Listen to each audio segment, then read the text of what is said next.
In a world where 7 people will play a game like never before.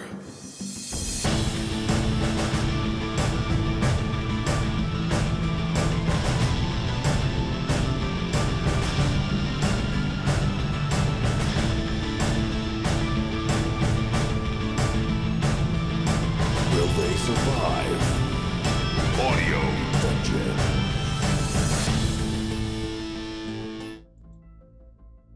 Hey, what's up, guys? Welcome to Audio Dungeon. I'm Tony Hansen, your host, joined by the rest of the Audio Dungeon crew: Ross Pitaro, Dan Isgro, Damian Scrow, Brooke Armstrong, Vinny Pro, Tom Gakoza.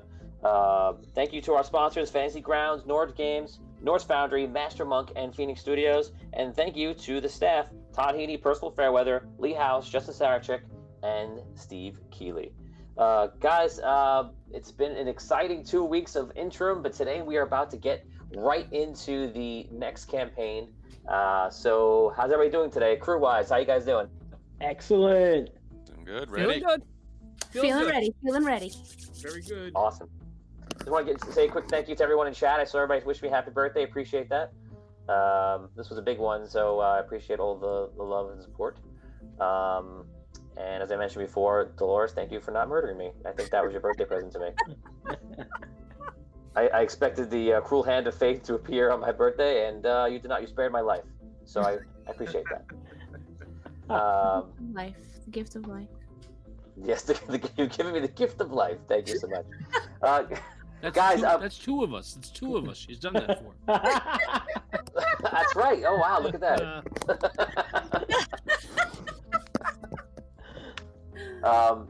Guys, please, for those who just joined us for the first time, please like, subscribe, and follow us on Twitch, on YouTube, and on Facebook. Guys, please share the stream. Get up there. 50 shares will get a +1 bonus. 100 shares will give the crew a +2 bonus, and every 50 after that, the same scale. Without further ado, let's get into Season 3, Episode 8, A New World. A whole new world.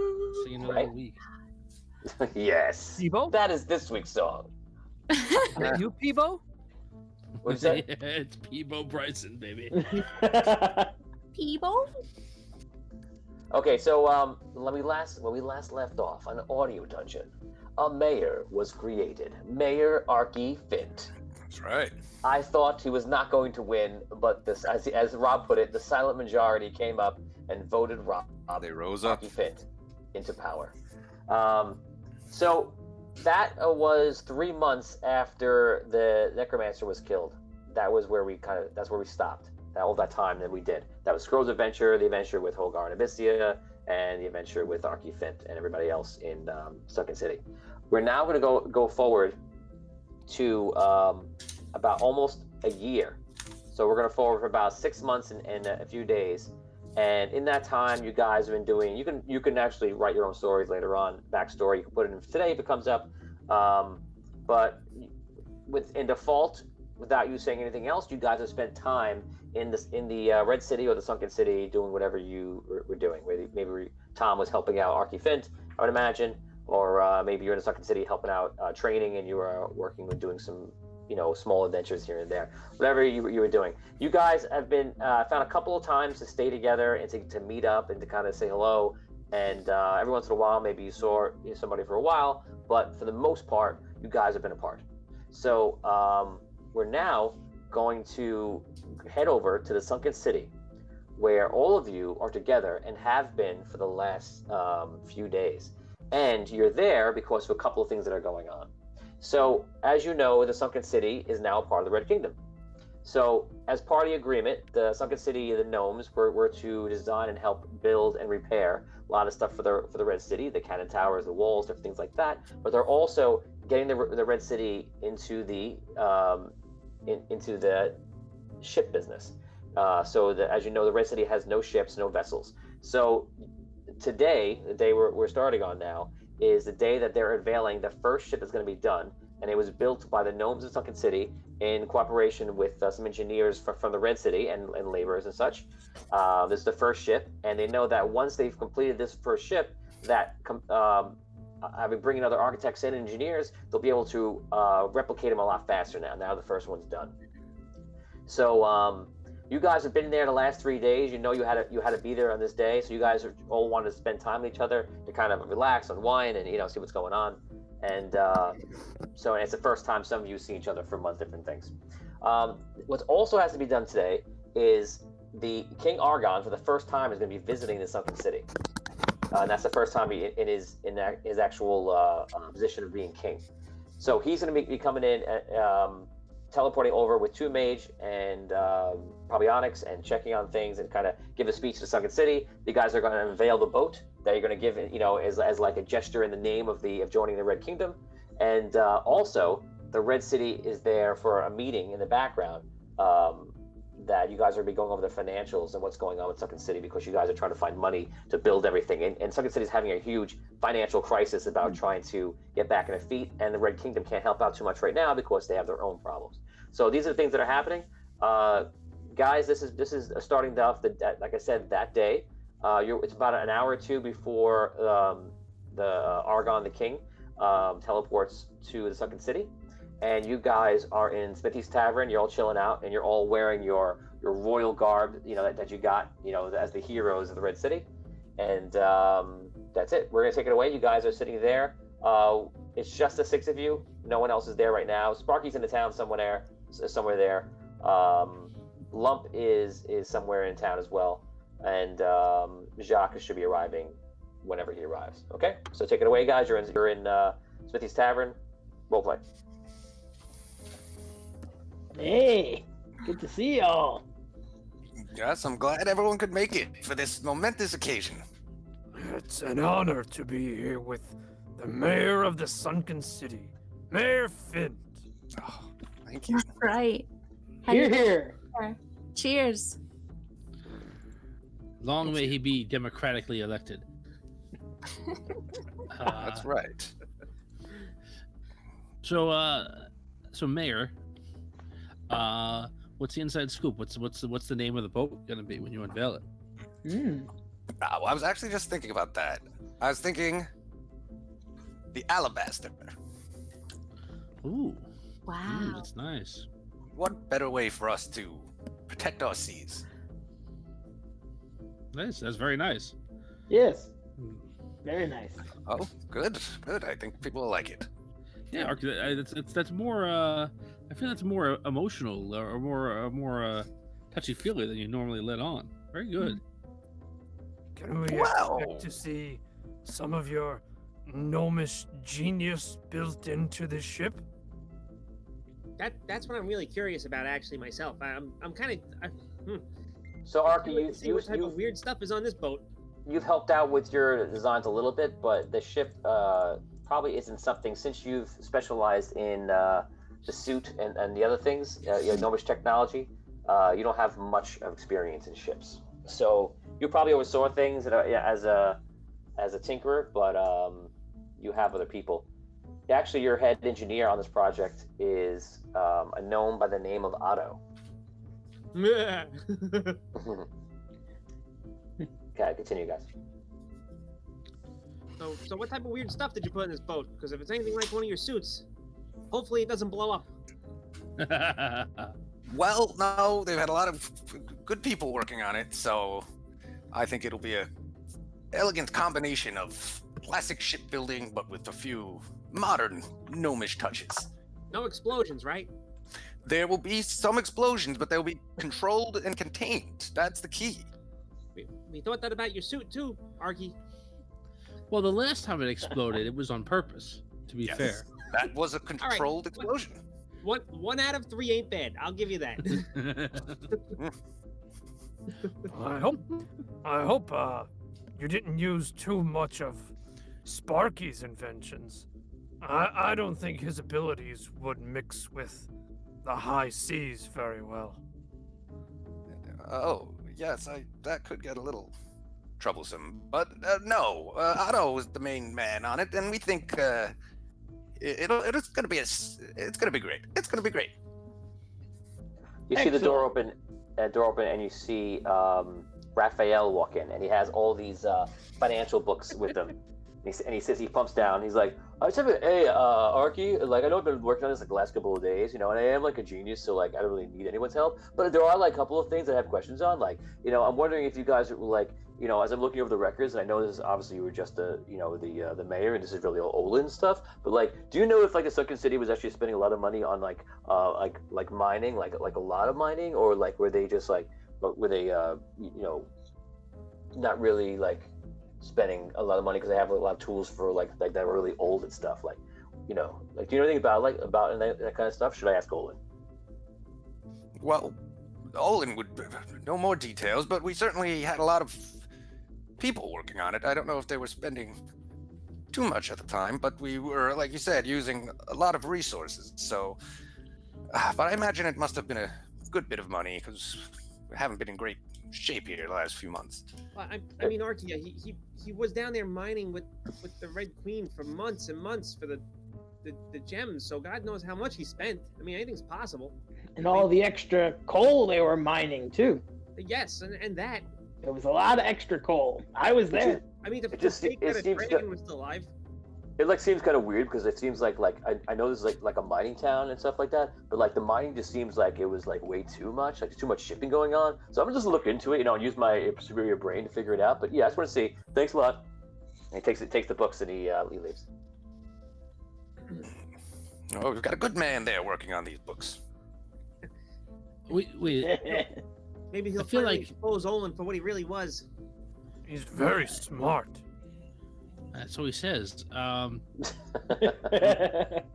So he's saying that it doesn't make sense though. Like even with the, I guess even with the the suppositions that it's a mining town and we're going to be spending a lot of resources on mining, that we're really like the books almost don't make sense. Well, I What do mean, you the think he guy was means? robbing the city blind for God knows how long. Yeah. I mean, think about it. He was, I mean, Botorius found out he was smuggling stuff to the north. I mean, he was working with the Queen. He had people enslaved below. I mean, who the hell knows how much money this guy was laundering here? Well, I guess the point is, Arky should know, right? Because Oh, that's my point. I mean, he should know, but I mean, He's not going to be it's honest. in the books. He's not gonna hone up to it. no, I'm saying Arky should know what's been going on here Oh, because yes. that kind of stuff could come up and bite him in the little gnomish rear end. Well, You- yeah, we got Raphael on the books. All right. The door opens and you see Jinty walks in, and he goes, oh, there you are. He goes, the first knights to start teleporting in. I believe the king's coming. We gotta go. All right, everyone, showtime. Okay. Okay, Jinty Everyone remember leaves. their dance number? Everybody follow. Yes. Yeah. Yep. Sure. Okay. Okay, you guys follow them down to the docks, and you see they've constructed some kind of big area for people to sit and like a big stage in the center. And you see already the giant piers have been repaired. For those who haven't been to the city for a while, you see they've created a lot of bays where they're going to be constructing new boats, and you don't see the boat yet. You imagine they're going to unveil it somewhere, but you don't see the boat yet. You guys are waiting there, and you see knights appearing with two mage. And two mage teleports out, and then two more knights, and he teleports out, and then you see Onyx come, and Onyx looks around and kind of scans the crowd, and then finally after about another minute, you see King Argon appear, and he kind of waves. Everyone's like, yeah, yay! All the gnomes, and dwarves, and humans, they're all cheering. Onyx looks over you guys and waves all of you up to come on stage. All right. Anyone not go? I go. Okay. You I'll guys, I do go. Go. you guys walk up on stage, and you see Onyx hands a paper to King Argon, who takes a look at it, and looks around. He sees you guys and goes over each one and greets you again. He's like, "Nice to see you again. Good to see you." He goes, I feel very safe being here with the heroes of the Red City." So he goes, "Sunken City. I am King Argon for those who do not know me. This is my first time here in the Sunken City as a king, but I have graced this glorious city many times as a merchant captain, as many of you know. And I have to say, it is one of my favorite cities. Your ingenuity, your creativeness, and your hard work are known across the land. And I must say, to have you a part of the kingdom is very exciting. I want you to know that so far, our joining has gone very well. Your mayor, Archery Fint, is working very closely with us. Obviously a hero of the Red City, and we are glad to have him. Now I'm very excited to see what has been built. But today marks the first completion of a joint project with the Sunken City, now a part of the Red City. Which is, from what I hear, a very fast ship. So you see Jinty comes up and he goes, yes, my king, you will find that the ship that we have built for you is very, very fast, and we call it a Valkyrie class ship. And we have a name in mind, but we're thinking that maybe you'd want to name it, you know. And all of a sudden you see he waves somewhere else, and someone else waves a flag, and after about 30 seconds, you see around the corner of the wall is this beautiful ship that's like a warm wood tone and like a beautiful red wood around the whole ship, and you can see it cut fast through the water, and the ship makes its way over, and comes over to the docks, and everyone's like cheering and waving and looking at it, and he goes, "Let us make our way over to the dock and see it up close." You guys all take a look. Everyone's cheering. People are just having kids on their shoulders. Everyone's having a good time. It's a beautiful day out. And Brooke, why do you look like you are stressed out? Yes, I know. It's already- We're waiting for the shoe to drop. It's gonna be a great party and everybody's gonna have a good time. What's the problem? Yeah. This is how trained Brooke is getting. I say it's a beautiful day. Brooke goes, no. They're having a nice time. No. Don't say that. You train me well. Give me a neutral, okay day. That's how I know things are safe. Not Dungeons and Dragons anymore. We're playing parties and pleasures now. Yes. Yeah. So everyone's is looking at the ship and having a good time, and the king walks over to there, and Jinty says, "We actually have he says, so I'm sorry, Arky, I heard that you were talking about names. I thought that maybe the king would name it, and we also came up with a name that we were calling it. Maybe he would like it, so we figured we just name it, and then if he likes it, we'll keep it. If anyone wants to change it, they change it, whatever it is. And here it is." And you see that there's like a big long sheet over where the name goes, and they pull it down. They have a little trouble, and the gnomes are jumping up and trying to get it down. And all of a sudden, they pull it down, and you see it's the SS Blackwater Bandit. Ooh. Wow. Wow. And he looks so King Argon looks at you guys, kind of like for an affirmation. And Shocked. I think we like it. I think we like it. Yeah. Everyone cheers. Like, this is excellent. So the biggest question is, will I have time to take a ride? I have not been on a ship in such a long time. Because yeah, I guess you could. Arky, was that all right, Mayor Arky? Of course. Let's go. Because we have a meeting later, right, about the finances of your city to help out. Let us have it on the ship. A beautiful thing. Okay, well, everyone of Sunken City, I want you to know that I am proud to be your king, and I want you to know that we will protect you, and we will work together to fight any evil that comes our way, no matter where it comes from. Thank you, Sunken City, and good journey. He waves and walks around and just goes amongst the people and talks to them. And you guys are just chilling out and just kind of on stage, just kind of standing there and smiling and waving. Guys, now role play while you're on stage, talking to each other and you're waving, and do that. And I want to see all of you smiling and waving right now as it's happening. Go ahead. Arky, I am always kind of nervous for things like this. How are the defenses on that ship, just in case you and all the leadership of the Red, the Red Kingdom, get on board one boat and go sailing?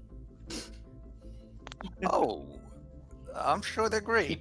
I looked over the plans a little bit a while ago, and I trust those guys. This ship is indestructible. What did you just say? Last word. Indestructible. Probably. Who does King Argon? Does he have with him? How many knights does he have going with him? You see about 8. 8 knights. It I is think maybe some of us should go along for some extra protection. I don't know. We should probably all go.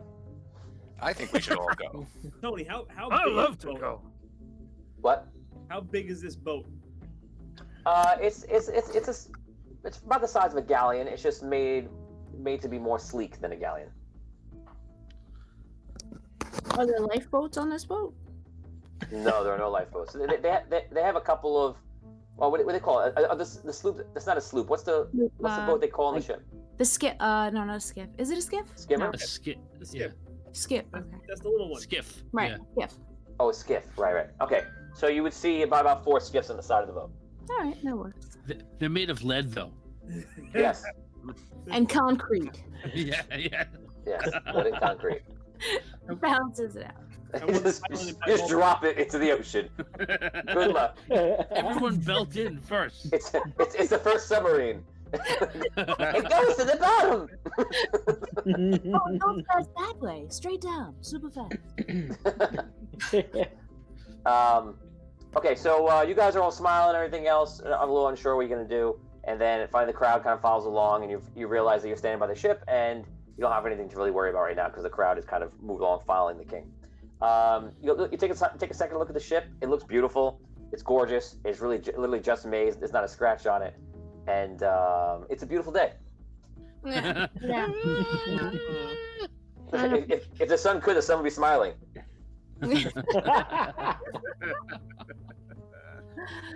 So you guys are all chilling out. After about an hour, you guys relax and you're kind of waiting to see what the plans are. It's kind of like you're at a wedding and like you're just waiting along. You know, you're supposed to be a part of it, but you're not really sure of your exact immediate responsibility. After that hour, you see Jinty's doing a lot of legwork, and Archery's just living it up, relaxing with you guys. And Jinty comes in. He goes, okay, so this is what's gonna happen. In about 1 hour from now, we're going to meet, and we're not gonna do it on the boat. It turns out that Raphael said there's too much paperwork to go over, and there's a couple of problems with everything he wants to do. So with the books, and we're gonna do that in the guild hall, and then we're gonna go for the boat ride after. And we'll probably just go for a trip around the harbor for a couple hours. And I think the king wants to be captain, so we're gonna let him captain the boat. If that okay, Mayor Archery? Yeah, sure. Okay. That's great. So in 1 hour, I'll meet at the guild hall, and we'll get things started and handle all that annoying stuff. See you then. I go with Arky. I know you wanted to captain that boat the first time, but you gotta let the king be the king. Yeah, the king wants to be the captain. You'll get to captain it someday. You just stand under him and help him steer. Yeah, I think you should I'll be like his son that he's Right. teaching to drive a boat. Let's see what's going. I'm gonna go back a little bit and see what's going on in the comments here. Let's see. Michael Greenwell says famous last words as a couple of times. I'm sure that came up about beautiful day, and it can't. It's probably it can't sync. That's probably to Rob's thing. David says the Titanic sails again. It does. It did feel like that when Rob said it's indestructible. Never saw that. Scott Weber says, "Oh no, Jinx, Titanic style." Peter Heffernan says, "Sneak aboard, LOL." Oni says, "Skiff." Thank you. We were having trouble with that. Dina says, "If it's a Valkyrie class ship, shouldn't it be naked for a woman? Because Valkyrie were all female. I think there's one Blackwater bandit who made a huge sacrifice who fits that bill." Yeah, maybe it's an homage to her. It's named the Hindentanic. Nice. That's Great. So Michael Greenwell. It is DuckTales. Yeah. Scott Weber says Lump is getting on this boat. Let's see. Take Morgan Freeman. He knows fish. That's right. The old man is there. He can go on the boat. Maybe he's on the boat. What would he do? That old man that you guys talked to that one time. What's his position on the boat? He's the chef. Oh, there you go. He's the chef and he's fishing. Okay, there you go. David says Arky better be in his suit, but Arky does not have a suit yet. You've been too busy, and so has what's his name? Well, Sparky's been working on it, but it's busy enough to not have it done yet. Peter says the ship doesn't have a scratch till love takes the wheel. LOL. Oni says boss music plays, but no one is seen. Yep. Marlon Johnson says this whole thing sounds like a setup. Could be. Derek Luxton says, "Oh God, poor Arky having to say yes to letting the king captain. Wait, he can now mutiny a king. Nice." Mark Shanks says it's good to be a king. And Michael Greenwell says, "Just sit back and you'll hear the tale of a faithful ship that started on this tropic port aboard this tiny ship." Marlon Johnson says, "Take Linger along." Maybe. Okay, so you guys, the hour passes, and you guys go into the guild hall, and most of the guild leaders are around. They're talking in the room. The king is there. He sits down at one of the heads of the table near where Arky sits and near where Jinty sits, and you see that a couple of gnomes that work at the vault are going over a whole bunch of books. Olin is there at one side. His dwarfish guards are around the area. And Raphael is basically just pouring after a couple of different things. So the king sits down. He goes, I am understanding that Sunken City is obviously going through a rough time financially. We just need to get it back on its feet, and hopefully the ship will be the beginning of that feat to bring commerce back to the Sunken City, which I'm sure will do very well. So I just wanted to go over a couple of things. Like me and these like little gnome guys, like they're very smart. They're doing a really good job, and for an assistant. So I just want to say that thank you to their help. And I'm just looking over things, and so I went through like all this stuff, and I just want to know, Arky, like, is there anything that you think was like weird about like all the finances that you're seeing? Because there's a lot of weird stuff that I'm seeing. Well, I mean, a lot of that mining was just going to fuel Ember's fire, right? We weren't shipping, we weren't trading with it. Could that perhaps be the issue? What I'm seeing here, like the coal output that we exported out supposedly to different companies, it just like doesn't make sense for the usage. I was wondering if maybe we could talk to like Olin, like, because I know Olin, you were like Olin like goes, huh? Olin, you were like the the mayor, and I was never here before, so I'm just looking at the books, and maybe you can tell us what was going on. I don't know what you mean. Who knows what happened, because when we were taken over by the queen, they did all weird things, and I didn't have much power, so who knows. Okay, yeah. So I know that like we need money. We're really short of money. So I came up with just like a thought, like using. I said to myself, like, Raphael, you're like brilliant, So like maybe you can like help you, Raphael. And then Raphael, me, said like, you know what? You can. Do you want like the best idea in the world, And then I'm like, yeah, I do. And I appreciate it coming from you because you always got my back. So then I'm just like, well, what's the idea already? Spit it out. And then I came up with the best idea like ever. So here's what I'm thinking. Ember, the dragon, was like here the whole time, and like we're starving for gold. And the dragon has like a hoard of gold. Obviously, more than probably like we could ever imagine, because the dragon has not only been a dragon collecting the gold, but it's been collecting it from a very prosperous city above for like a crazy amount of years. So I guess the question is, where is the gold? So everyone in the room like looks at each other like kind of dumbfounded, and like kind of like how probably some of you are now thinking like, oh yeah. You know what's funny? I thought about this a very long time ago, but I just never brought it to the table because we never had time. So everyone is kind of like dumbfounded. They look over to Olin, and so Olin kind of looks like he's like turning red a little bit. You can see he's in the hot seat, and he goes, well, so okay, so what happened is this. When the dragon died from Bludgy giving it the rod, the queen came in. We know the queen was eventually I didn't know the queen was coming. I assumed that the queen would probably come, and probably want to take over because the dragon was done. That's what a smart mayor thinks of. So, not knowing that she was coming, just using my superior intellect, I deduced that the queen would probably attack and take over the Sunken City. So I may have moved all of the treasure. Where did you move the treasure? The Jinty. He goes, well, I moved it to the next sensible place because obviously they're going to take all of our vaults and everything else. So I may have snuck it out. And I know, it looks weird on the books, but basically what I did was I snuck it out in with all the coal, underneath the coal, and using Lord Jameson Frant's wheelbarrow and carpet business, and he helped us ship it out. Now, if you remember, guys, I kept telling you in the beginning. I remember that.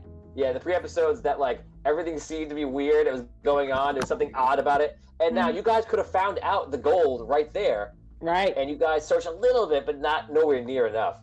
I remember that. There was a whole big thing happening on where the gold being snuck out. So if you go back to the very, very first episodes and the pre-episodes, that's when you'll see that. So I snuck it out and I brought it to Rhaegar, the gnomish, city in the sea to the west, and they have these crazy vaults there. So I brought it there. He goes, okay, so if you're saying that if all that gold, which is if I know, and the gnomes from the Vault Guild can correct me if I'm wrong, but we must be talking about over 1 million gold pieces of value. It's more than the Red City has. Yes, well, it's a lot of money, and it's all there, I'm sure. So it's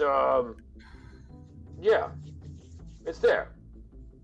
Okay, well, so I'm sure you have paperwork, or you have I don't know, a key, or I don't know what they give you for there, but maybe you get it. Yeah, sure. So I have paperwork. I have everything filed away. Let me go get it for you. He gets up and he leaves. Don't you leave. I'm coming with you. Yeah, that's a good idea. I'll just be 1 second. Yeah, that's nice. I'm coming with you. He closes the door and you hear. Yeah, and I'm right behind him. I'm literally right behind him. Okay, so you run out and you see him running down the hallway, and he walks into a couple of guards, and he's like, oh, that guy's chasing me. I have to go to my office real quick. Stop that guy. Stop that man! He's robbing the city. So the dwarvish guards that are still there turn around, and they're like, sorry, sir. He goes, you have to leave him alone. He's doing some business. Put a hand on me. I'll kill you both right here. Oh my God. Sir, I'm sorry. I recognize that you are a hero of the Red City. I tumble past them and just keep going after him. If I have to fight, I'll stab him. I really don't care. Okay, so we're gonna leave 1 second. So back into the guild hall. Everybody, role play. Oh man. We're not going to get to the bottom of this. No, but if the gold's all still there and we get it, that'll take care of all of our problems. I'm gonna take off and go out with Thistle. Arky, Yeah, that's what I was thinking.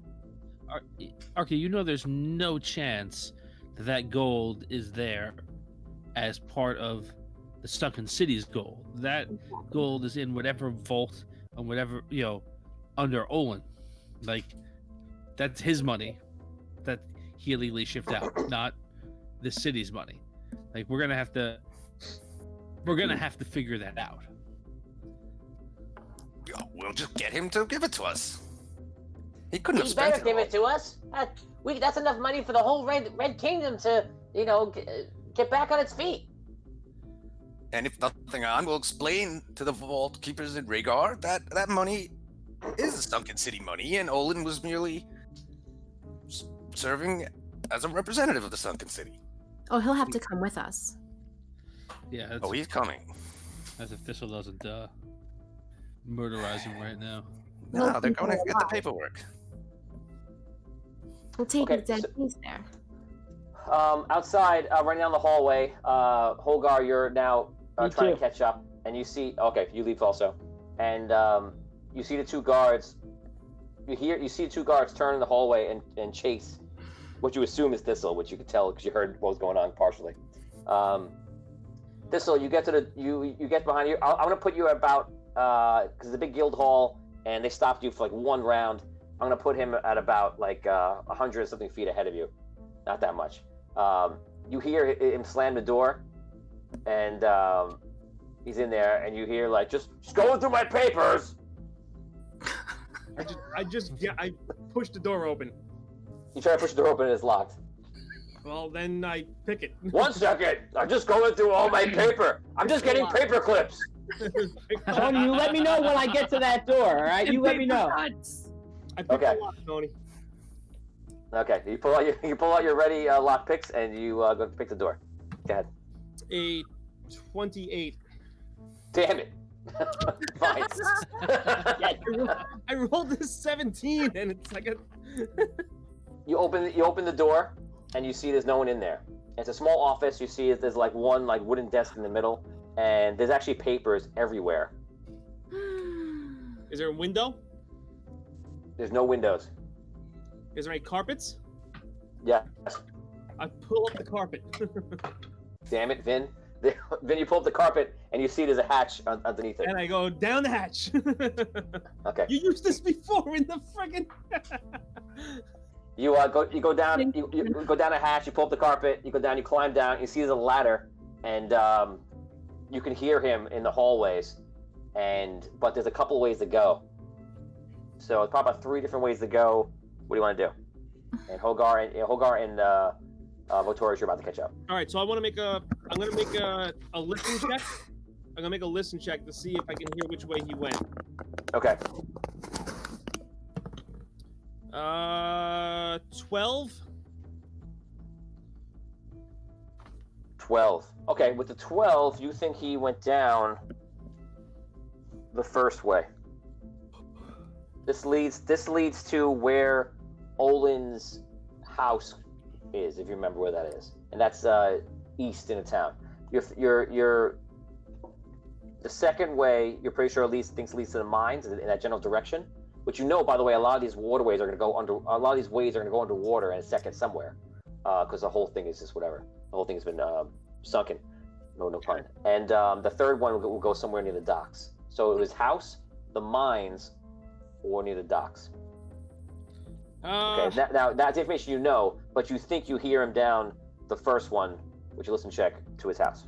Okay, so I make my way towards the way I think I hear him. Okay, so as you're about to leave, you hear Holgar's voice up top, which I imagine is calling you, because Holgar, you go into the room, and Votori's right behind him. Roleplay, guys. Okay, so I hear them? Well, roleplay. Where'd he go? Okay. Where are you, Thistle? I go to the left, right? There's 3 paths. I'm going to the left, and I go to the left. All right, that's the direction I was going. Yeah. All right. There's 3 paths. Okay. I'm going to the left. I don't know which way he went. I think he went Actually, to the left. Actually reverse that. It's all the way to the right. But yeah. Oh, okay. All right. Then I reflip the message. Yeah. You go to the right. Okay, so you head off to the right. Holgar and Votorius, what are you gonna do? I shuffle down the ladder. Okay. I'll take the middle. You take the left, Bo. All right, I'm on it. Okay, you guys all go your different directions, and you head off. Everyone else up top, what are you guys doing? Waiting patiently for Olin to come back with the papers, I guess. The king stands up. He goes, well, this is definitely a problem, and some good news. If we get our hands on the gold, that's, I imagine, is rightfully the Sunken Cities, we can repair many things. We can build actually all of our ships. So, I'm sure we'll find that paperwork, and we'll work this all out. I guess in the meantime, if there's no other pressing matters, let's make our way to the ship, and we'll prepare to sail off.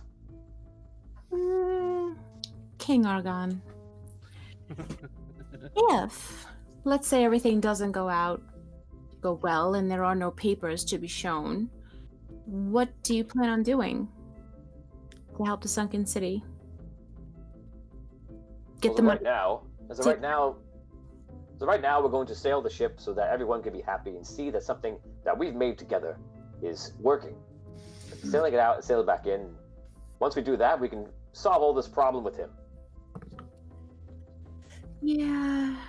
What if we had somebody sketch your picture next to the Blackwater Bandit while waiting to see where Olin is, and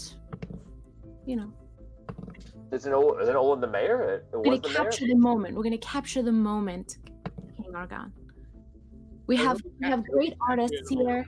Yes, we're gonna capture the moment. We have great artists here. It should be hanging. This is a moment that should be captured and hanging in the guild hall. Is there any way? What would be the sketch of? I'm not following. Of you standing either with or on the ship, not exactly sailing away from the ship, but like maybe pretending to sail, just a little. Okay, that's fine. Yeah, maybe I could be in it too. Yes, of course. Let's do it. Great idea, Vizier. We should all be in it. Oh, yeah. Maybe I'll wait down with the artist, but we'll see, because someone has to wait for Thistle and Hogar and Bo. Sure, whatever you think, whatever you want to do. Okay, that sounds great. Let's find the artist that's willing to draw this, that's wanting to draw this. So be it. Oh, we know who we can find. Ginty goes, oh, I know. There's a guard that used to be a guard, and now he's like one of our best artists. We can get him. He's really good. Oh, that would be amazing. Okay, First guy I ever met in this town. Yes. Okay, so you guys leave and go find an artist. Yeah. We go find him. I like this plan. Yeah. So I have no idea what this plan actually is. Yeah. So you guys, the rest of you walk outside, and Ginty goes with you and everything else. And I'm sorry, Ginty goes out and tries to find somebody. He goes, meet me by the boat. Okay, so you talk to the King Argon. He's telling you what's going on and everything else. You run into Onyx on the way there, and he's filling the king on certain things. Nothing of too great importance. The king says, so something just happened with Olin. We're worried that he may I don't know what he's up to right now, but I think some of the heroes are trying to find him right now. So if you do see him, apprehend him, please. Yes, right away, sir. You guys make your way to the ship, and all of a sudden you see Ginty come out, and he's got Gerald with him. Perfect. He goes, hey guys, how's it going? Gerald! What's going on? It's been a while. He goes, first I see you, before the occupation, then I saw you at Magnolia's tavern, and he goes, and now I'm seeing you again. We got to hang out, in times that are not, so adventurous or dangerous or momentum. Some downtime. Well, here's a little downtime. I guess so. Well, I'm going to make some money too. I'm finally getting to do what I love. That's the best thing in life. There you go. So whoever's going to be in the picture, line up, and we'll draw you. Perfect. I'll always get my picture drawn. Raise your hand if you get in the picture. Wait, the first picture, is it on the boat or off the boat? I love that she is so super worried about this boat. Yeah, I know. I'm a little curious why it's such a big thing.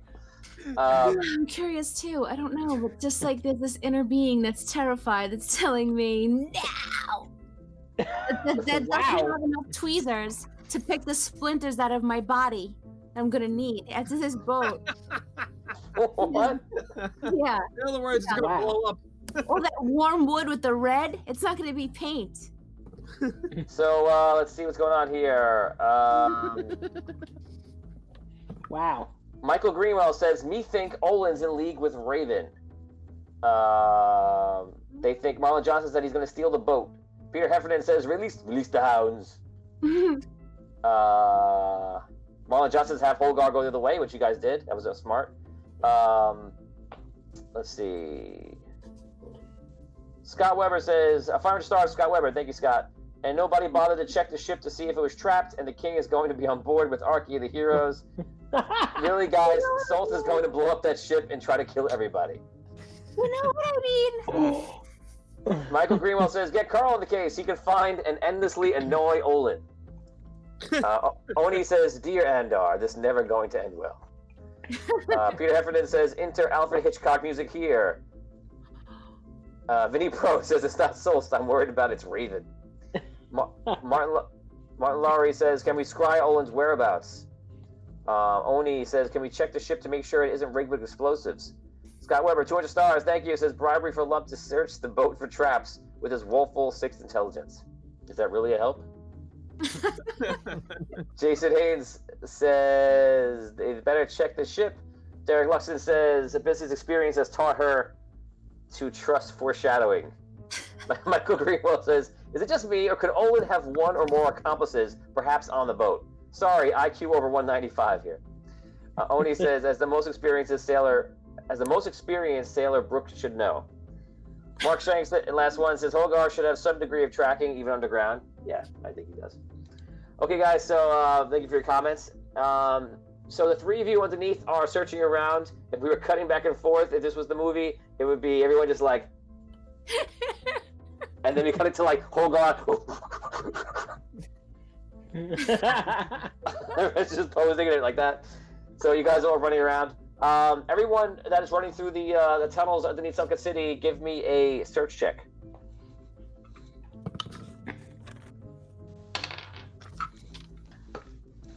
$16. Okay. 15. Okay. Woo!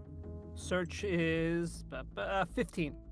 Okay, and Dan, which one did you pick? The middle or the left? I picked the middle. Okay.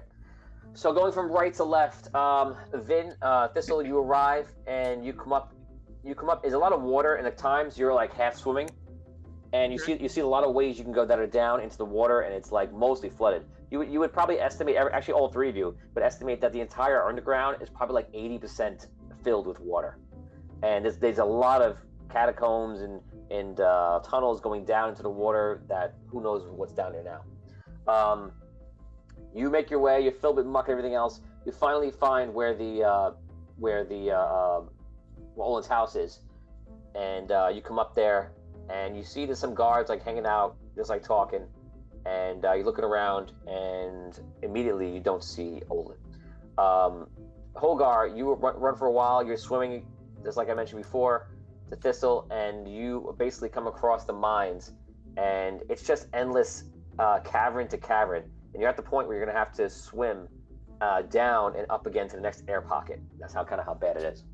And Skro, Botorius, you make your way out to, again, water not so deep as described for them, but you make your way out to like through all these puddles, and eventually the water gets like to your left, so it starts forming, it gets deeper. And out in the water, you see a small boat. And you see there's a few dwarves on it, and you see Olin's stupid top hat is on his head, and he's in the middle of it, and he has like a bug out bag with him, and like they're rowing like fast out past the docks and out. Okay. Okay. Now, none of you know. The other two don't know, obviously, that he's not there. So you guys are just looking. So it's irrelevant to go too much into it. So Botorius, I'm gonna let you say what you want to do. Okay, so I just came out of like the underground, and I see them. They're in like the bay. Is that where they are? Like right, you're off the side on. You're probably about a couple hundred feet away from the docks. Okay, and they're out in the water past the docks already, right? They're in the boat. All right. Yeah. Are there people people around? Not nearly where you are right now. There are people on the docks, and you see he's kind of going towards the docks somewhere. You're not sure where, but he is going like far out. Wait, he's going towards the docks? In the docks direction, but going far out. Okay. All right, that's a little confusing to me. But I'm gonna run towards basically towards the shore or towards the docks, basically in his direction or where I think he's going. In that direction, I would say. He's going northwest. Put it that way. He's going northwest. So I'm gonna run in that direction, and basically I'm gonna keep an eye out for guards to try to get any guards with me if I see any, or anybody who looks like they're working the docks, or who I would like trust to try to help with this. Basically, you see a couple of guards there. There's a couple of dwarves there. As you know, most of the guards in Sunken City are dwarves. There's some humans you see, and some gnomish just workers. Just like talking. Who do you approach? I'll run up to the guards and I'll say, the mayor needs our help. We have to. We're tracking down somebody that needs to be detained. The mayor needs your help right now. Please come and help me. Okay, so they know who you are. So they kind of look at each other and they run and follow you. Okay.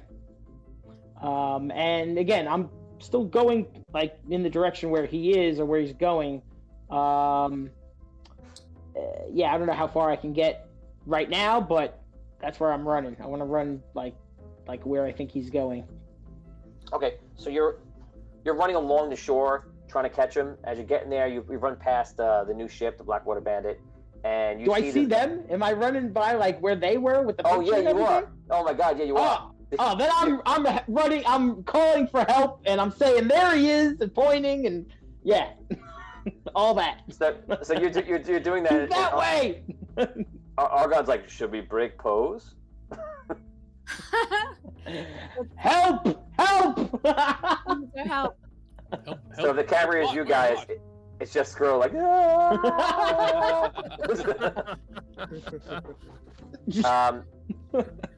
So you guys, what do you do? Roleplay. He's getting away! Hurry up! Help! And I'm running. I run after him, right? Okay, so you guys are run along, and you see there are other ships in the docks, and some of them are, as always, a little bit out into the water because the docks have been destroyed. And you see now that it looks like that he's going to one of the ships. He's probably about the ships. Probably about I don't know, 3, 4, 5 minutes away from like getting to one of the ships out there. I yell back like, get that ship in the water and get it going. I can cut off any ship in the harbor. Okay, who you talk to? Jinty's there. Oh, Archery. Yeah. Okay. Yeah. How far away are we from them? From Olin From running? them? They're probably about half a mile out. Okay. Botorius, I'm sorry, and Holgar and Thistle, you guys search for, I'm going to give it about like 10 minutes when you arrive there, and then probably after failure, you don't find anything of interest, you start making your way back. So you would still be on your way If I don't back find right now. him, I'm not actually going back. Okay. I'm gonna search his house for anything important this guy might have. Interesting. Okay, so you start ransacking his house, just looking through it. Yeah, I send the guards away first. I tell them that like they're needed at the docks to help the king. I send them away and I leave the house empty. Just roll a persuasion check and give me a 12 and you're fine. You can use your famous influence. You did. The negative is you appeared in his house unwelcomed. It's actually a 12 fragment number.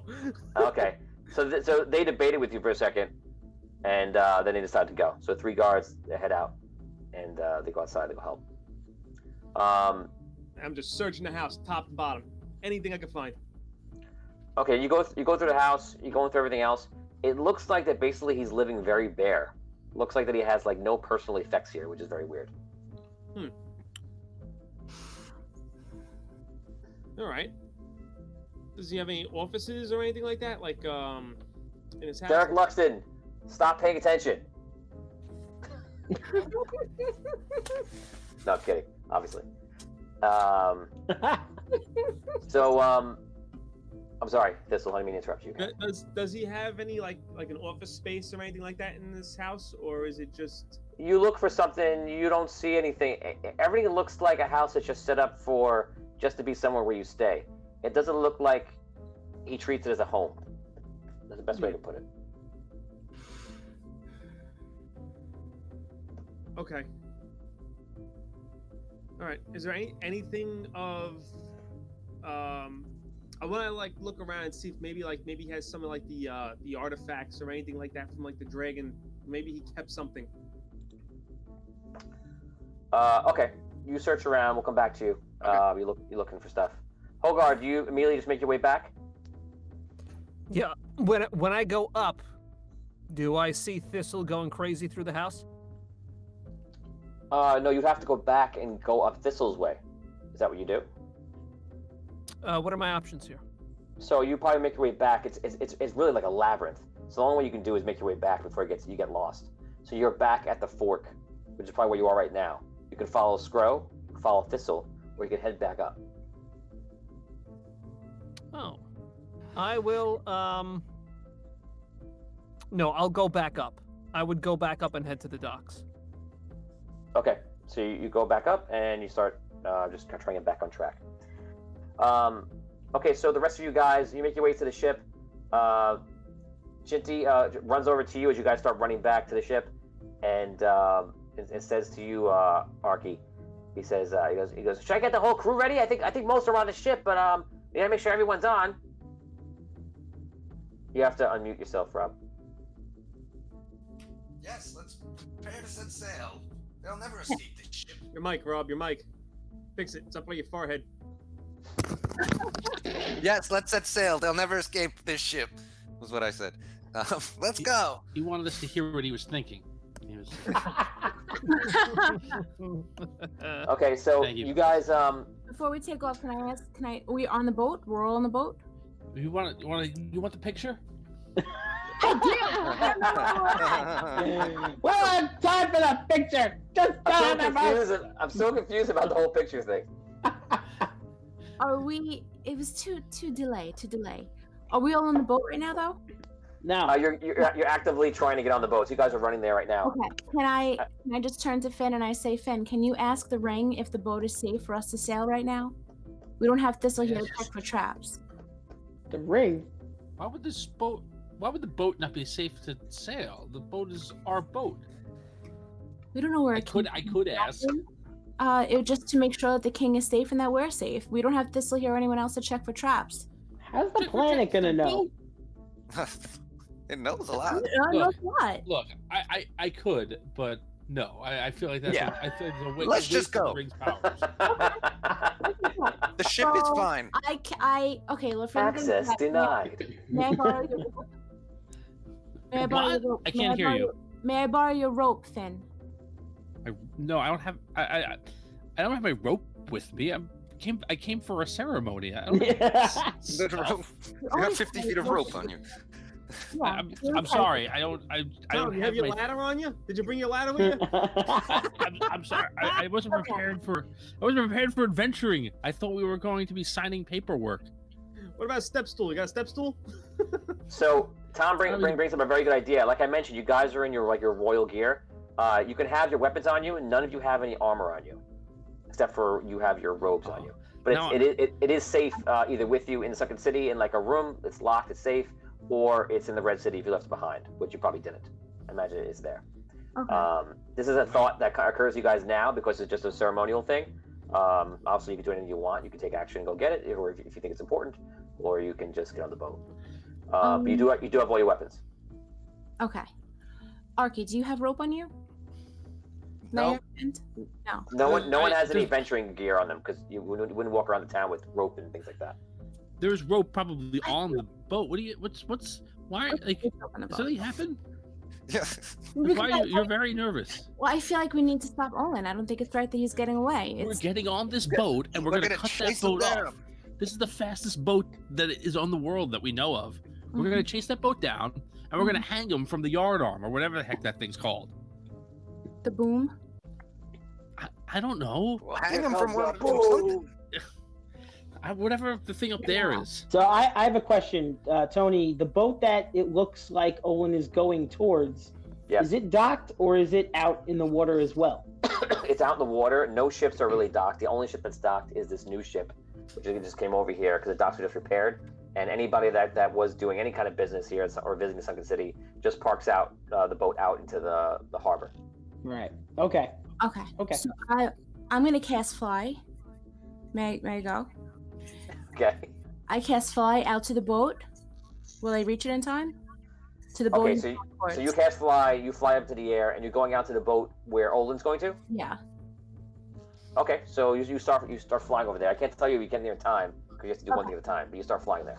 Okay, start flying. Everyone else, you watch her fly away. Role play. What is Wow. going on? Be right back. She's got me like Oh, super right up nervous. the house. I don't understand. She's working about something.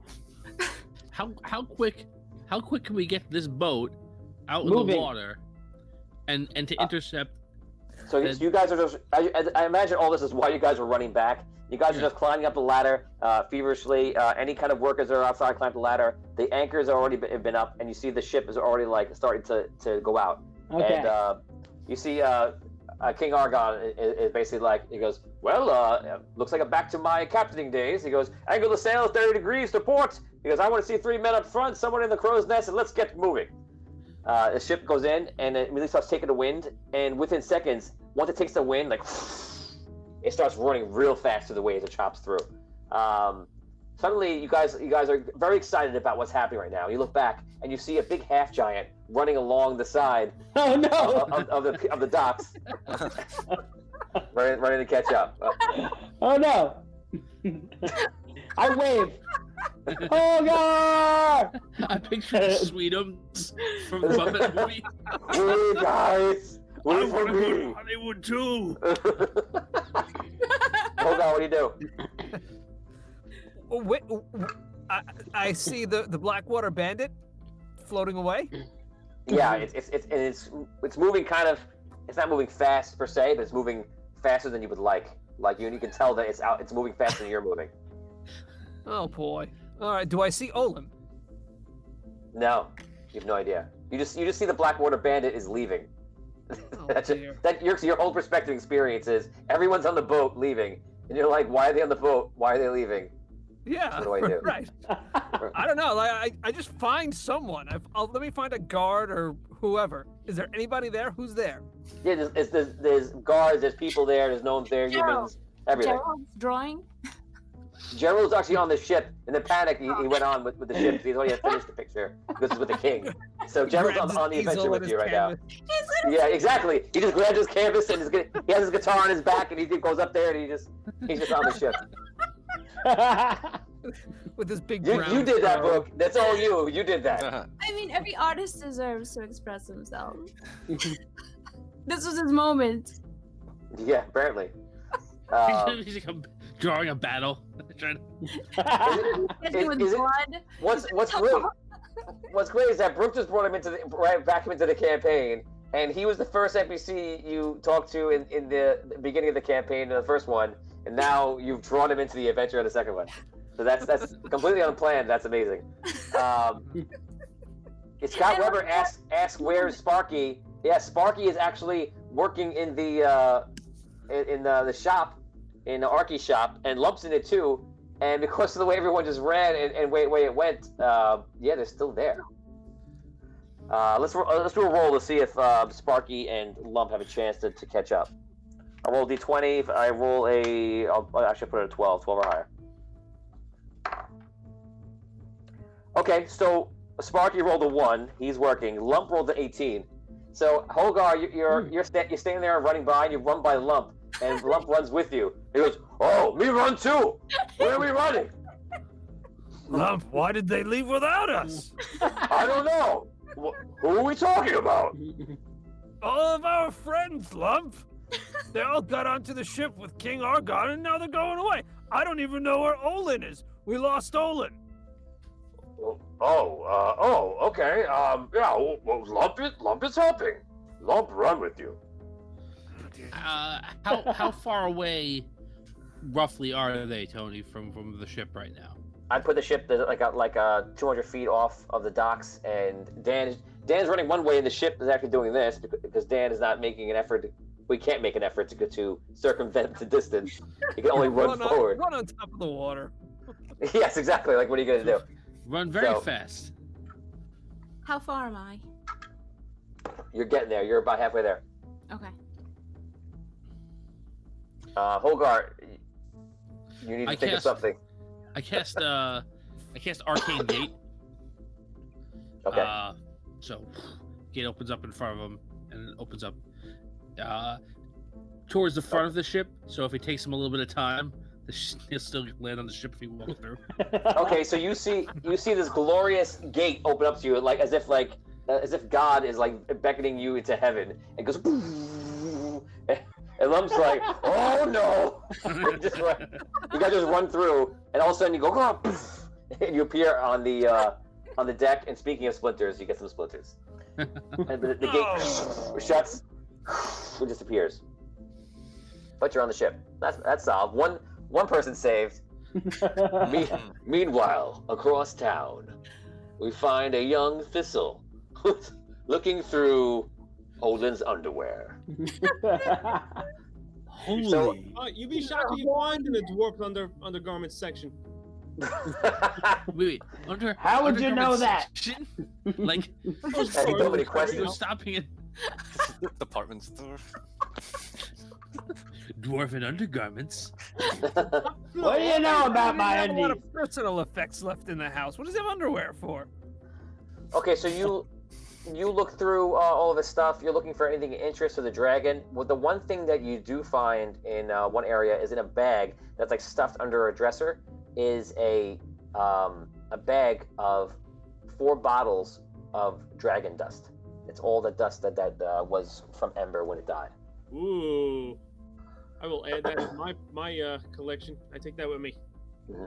It's 4 bags. Like when you say bags, like no, not sack? 4 bags. It's one sack of 4 bottles. If I said 4 bags, I didn't mean that. Oh, okay. It's 4 bottles. It's 4 bottles. Yeah. Okay. So now I got 5. Oh, you had one before. Mm-hmm. Finally, my collection is complete. Okay. Okay, so that's what you find. You don't really find anything else at all. Okay. What do you want to do? I start making my way back to the boat, I guess. Okay. Scott Weber says robbery from Lump sends Patrick Stewart message to Sparky. Yes. Okay. Okay, so Sparky gets a message. Sparky is. We'll bring the camera over to Sparky. Sparky's working over in the shop. And what's your unknown's assistant name, Rob? Hugo? Hugo. That's what you're talking about? Yeah. So Hugo and Sparky are actually working together on something, and then Sparky is like listening, and all of a sudden he hears right. I got to practice. So, the ship has engaged.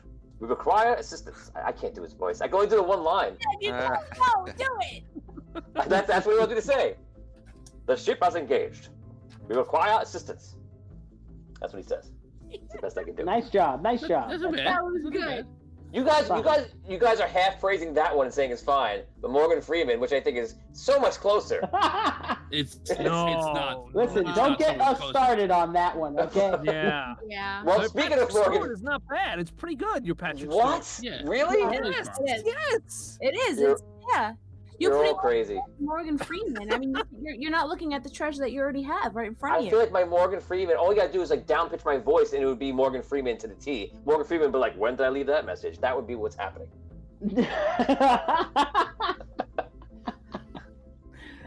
Anyway, Exactly. so Thistle, what are you doing after you find the 4 bottles? I am gonna take the 4 bottles, and I am actually gonna return back to the docks. Okay. Hopefully, my other 2 friends may have caught up with him. Okay, you start returning to the docks. Everyone else, you are on the boat, and Sparky gets that message, and then it's like, I think something is wrong. He goes, Hugo, I'm gonna go look down at the docks and see what's going on. So Sparky starts making his way to the docks as well, and now we're gonna go back to Derek Lexington goes, Dwarftoria secrets, beard undergarments, and lingerie. You ain't wrong. Oh my god. Everyone's excited. Lump is in. Scott, thank you for his details. Peter Hefner says Lump's getting some exercise today. He definitely is. $1 Million Man music. Yes. Everybody's got a price there. Just reading it, just catching up. Okay. I can't. I tried to do Optimus Prime voice, Jarrett. I think I got close, but not close enough to do. Not close enough to reveal today. So now let's get back to everything else. Bissia, you are flying through the air, and you're flying above the ship. As you guys are in the boat, you notice that the boat next to it also takes off and starts going into the same direction. And you're noticing there's a lot of dwarves on one boat, and there's a lot of pirates on the other boat. The pirates is the one that actually is the one that Olin is on now, and the other one is all dwarves. Okay, I go over to the one that Olin's on. Am I close enough to it? Can Yes. Okay. Whatever you want to do here. You're flying above it. Yeah. And okay, so how many pirates are on it? About? Probably about 30 or something. Okay. They see you too. They're all looking at them, pointing at you. Okay. You're obviously a flying woman. Yes. Okay, so You don't see that every day. I take Yeah. my fire elf bow Oh no. and yeah. Okay. Oh man. Oh, doctor. Here we go. Okay. Welcome to war. Sorry, he's not getting away. He's not. If they have to jump off the ship, I mean, Or die, whichever comes first. or they could die. Well, he lied. What'd you roll? Right. I didn't roll yet.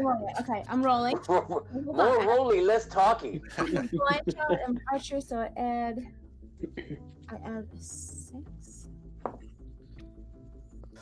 Lauren Hicks goes, the girl who could fly. That's a 24. That's something that Morgan Freeman say. The girl that could fly. That's better than Patrick Stewart. Yes, so much better. No, it's not better. I love you. I think you. I think you all need to hear it down tuned. I'll have it down tuned one day, and you'll see that is how accurate it is. Maybe we'll get up to the 80%. That would be a day. That would be a day. It's fine. It's fine. That would be a good day. I'll say that. That would be- Brooke, what'd you roll? A 24. Okay, so you roll 24. I imagine you're aiming at the boat. Is that your idea? Yeah, I wanted to aim at Olin, but I'll just aim. Oh, you can aim at Olin. I don't know what you're aiming at. Yeah, I'm aiming at Olin. Okay, so you're trying to find Olin first. Well, you see him on the boat.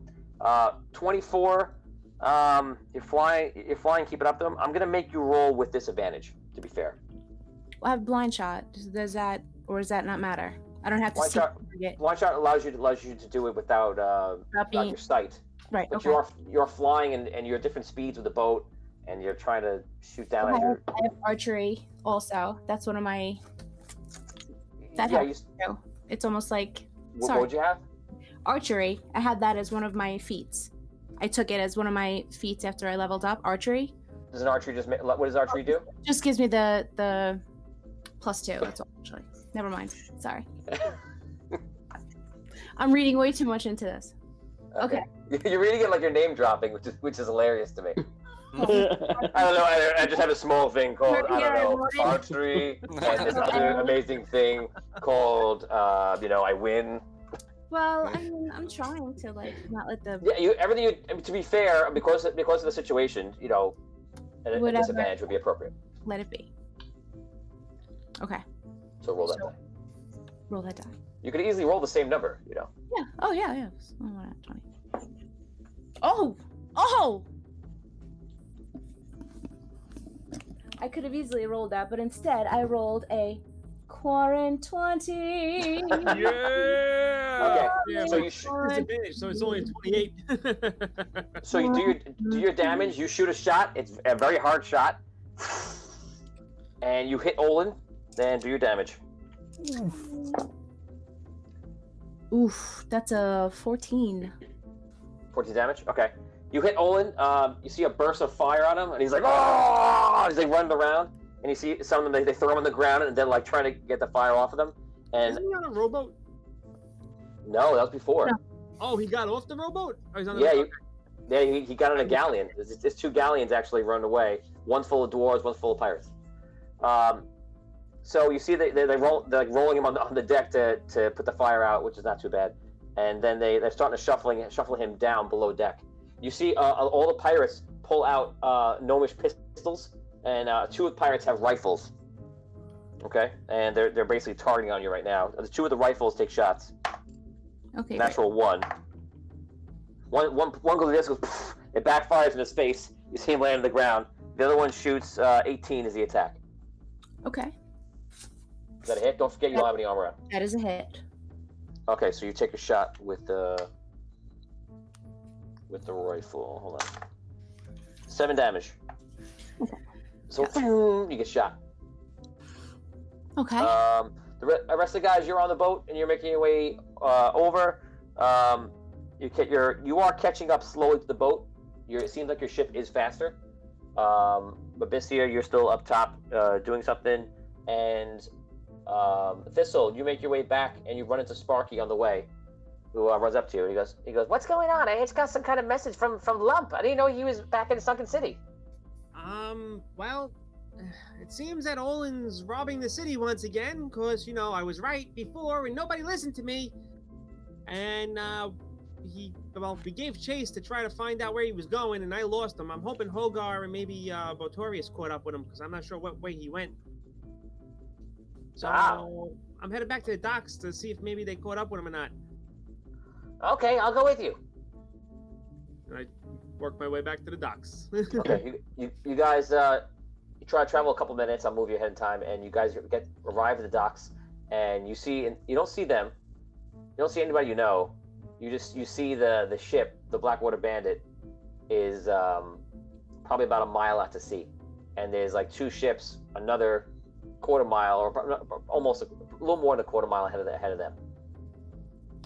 All right, nothing I can do about that. Yeah. So I got a question for you. Do I have any idea where Carl is? Yeah, he would be in the guild hall. All right, I start making my way to the guild hall. I tell Arky where I'm going. I like where this is going, Vin. I like it. You need him. So great. I tell Arky where I'm going, and Arky, you mean Sparky? Sparky, I'm sorry. I'm gonna go with you. Where am I gonna go?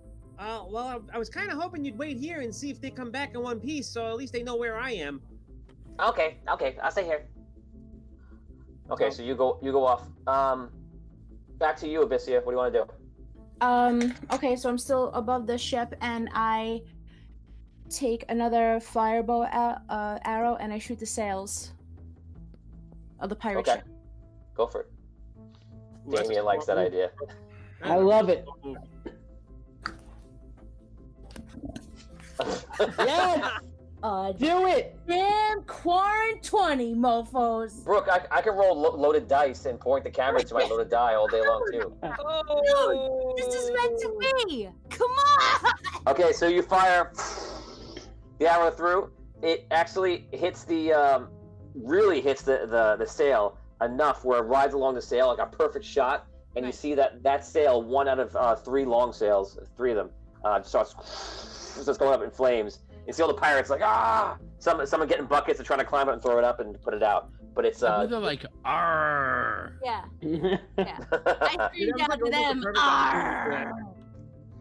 You see more guys from below are coming up with rifles. We're gonna roll how many are coming up, and let's see. Everyone's cheering you on right now, Brooke. 2 more come up. They fire. There's 3 in total. 18, which is a hit. Okay. 9, which is a miss, and a 16. 16 hit? Yes. Okay. 10 damage and 7 damage. You're getting 2 shots at you. They wing you. Okay. Okay. You guys are both getting closer. Anybody on the boat want to do anything? Yeah, I want to use my Call of the Wild feat, and I want to see if I could. I want to see if I could summon as many seagulls as possible to go attack the pirates on the ship who are firing with the rifle. I suddenly remembered my Charlemagne. Okay, Well so done. roll for fun. Roll 1d100. That's how many sequels you get. Ooh, a 1d100. All right. God. I don't know if I've rolled a d100 all at any point in the quest. All right, let's see what we got.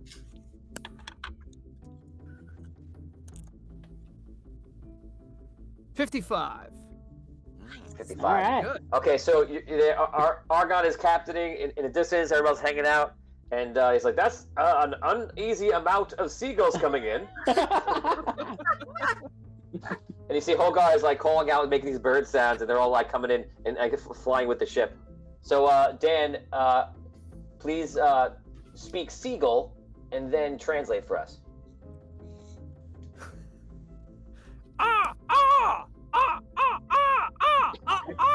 That's crow.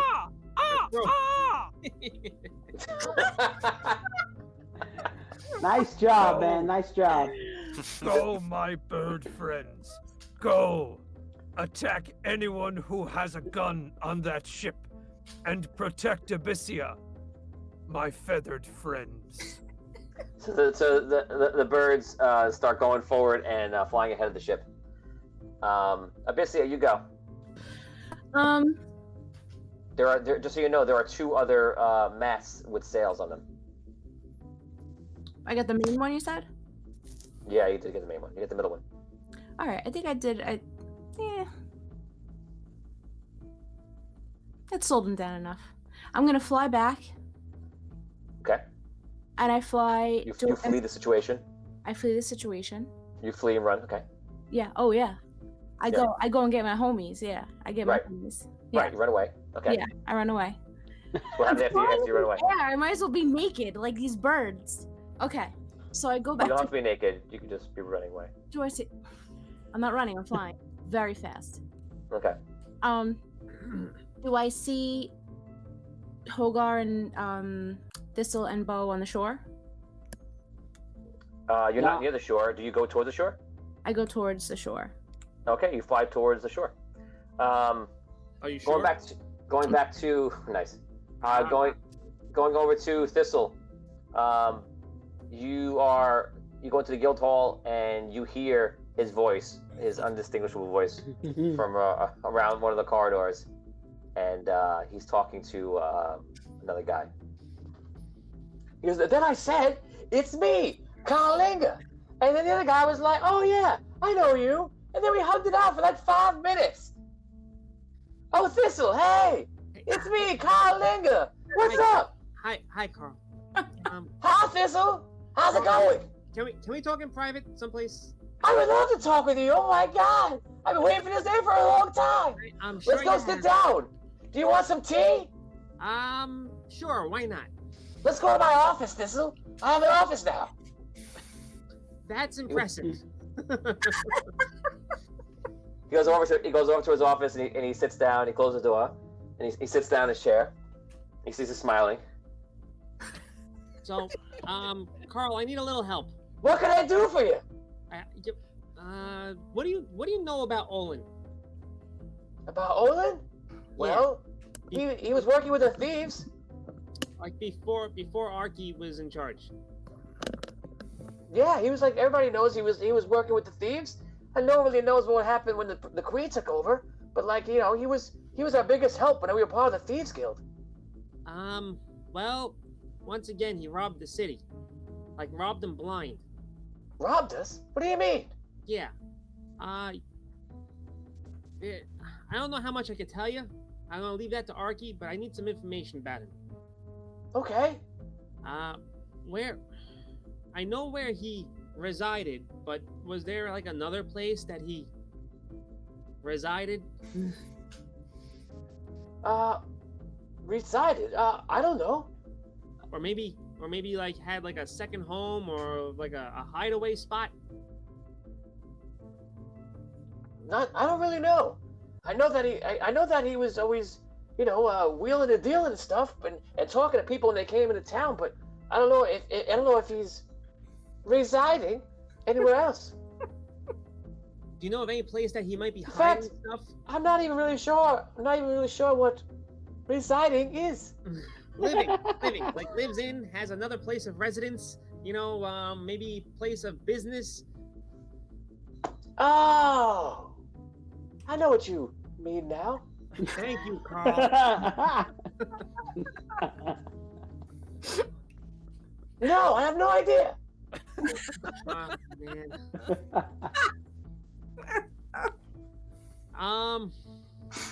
You want some tea? It'll definitely help with my headache. Yeah, please. Let me get it for you. Carla, can you get the tea? Sure, I get it for you. Get it with a little bit of the sugar. You know the sugar? I'll give you the sugar. You're hilarious, Carla. Thanks. Carla's gonna get it for us. So what's going on in Thistle World? I want to know what's happening to you. What's going on is he's. I need to find him and where he was living or where he may have been keeping his secrets. Where he's keeping his secrets? Probably in his head. Besides that, you know what I mean? Like, I don't know what you mean, actually. Where would you keep his secrets? I don't think he was smart enough. Well, I don't think he was stupid enough to keep anything of importance like in the vault. I was hoping maybe like someplace he would. I thought maybe you'd be useful and have an idea. For as long as you were in the Thieves Guild, I thought maybe he was always turning a blind eye, to us during when all the thieving stuff was happening. That's pretty much it. And he's always involved in something. I don't think he's that great of a guy. If I had to trust him with something, but so that's what he's okay. Oh, hey, Carla, thank you. Here, here's your tea. And mine, thanks. Thank you, Carl. Audio dungeon. Thanks, Dan. Practical effects. So, do you know of anybody he may have had other dealings with besides the Thieves Guild that might be still in town?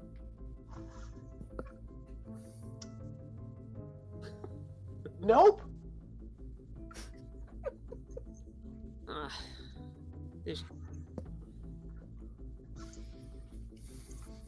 All right. You know I'm a diplomat now? I'm very shocked by that still, yes. Well, Carl, if you could find any information about who Olin might have been dealing with, we'd greatly appreciate it. Where should I look for it? I'm sorry? Where should I look for it? I don't know. You're a diplomat. Figure it out. That's what you do. I haven't really talked to anybody yet, the diplomat.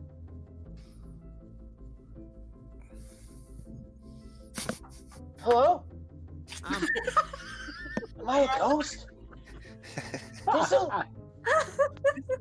Can you see me? This It's me, lightning. Carl Linger. I really appreciate all the information, and I gotta get back to the group now. I'll be seeing you around. Hopefully not too soon. Okay, I'll come with you. I'll help out. No. You need a diplomat. Let me go. Carla, hold all my calls. I'm gonna go help Thistle. What have I done? I figured once you might be useful. Okay, so Carl Linger has joined your party. And you know what the real kicker is? I was going over my sheet in between the weeks, right?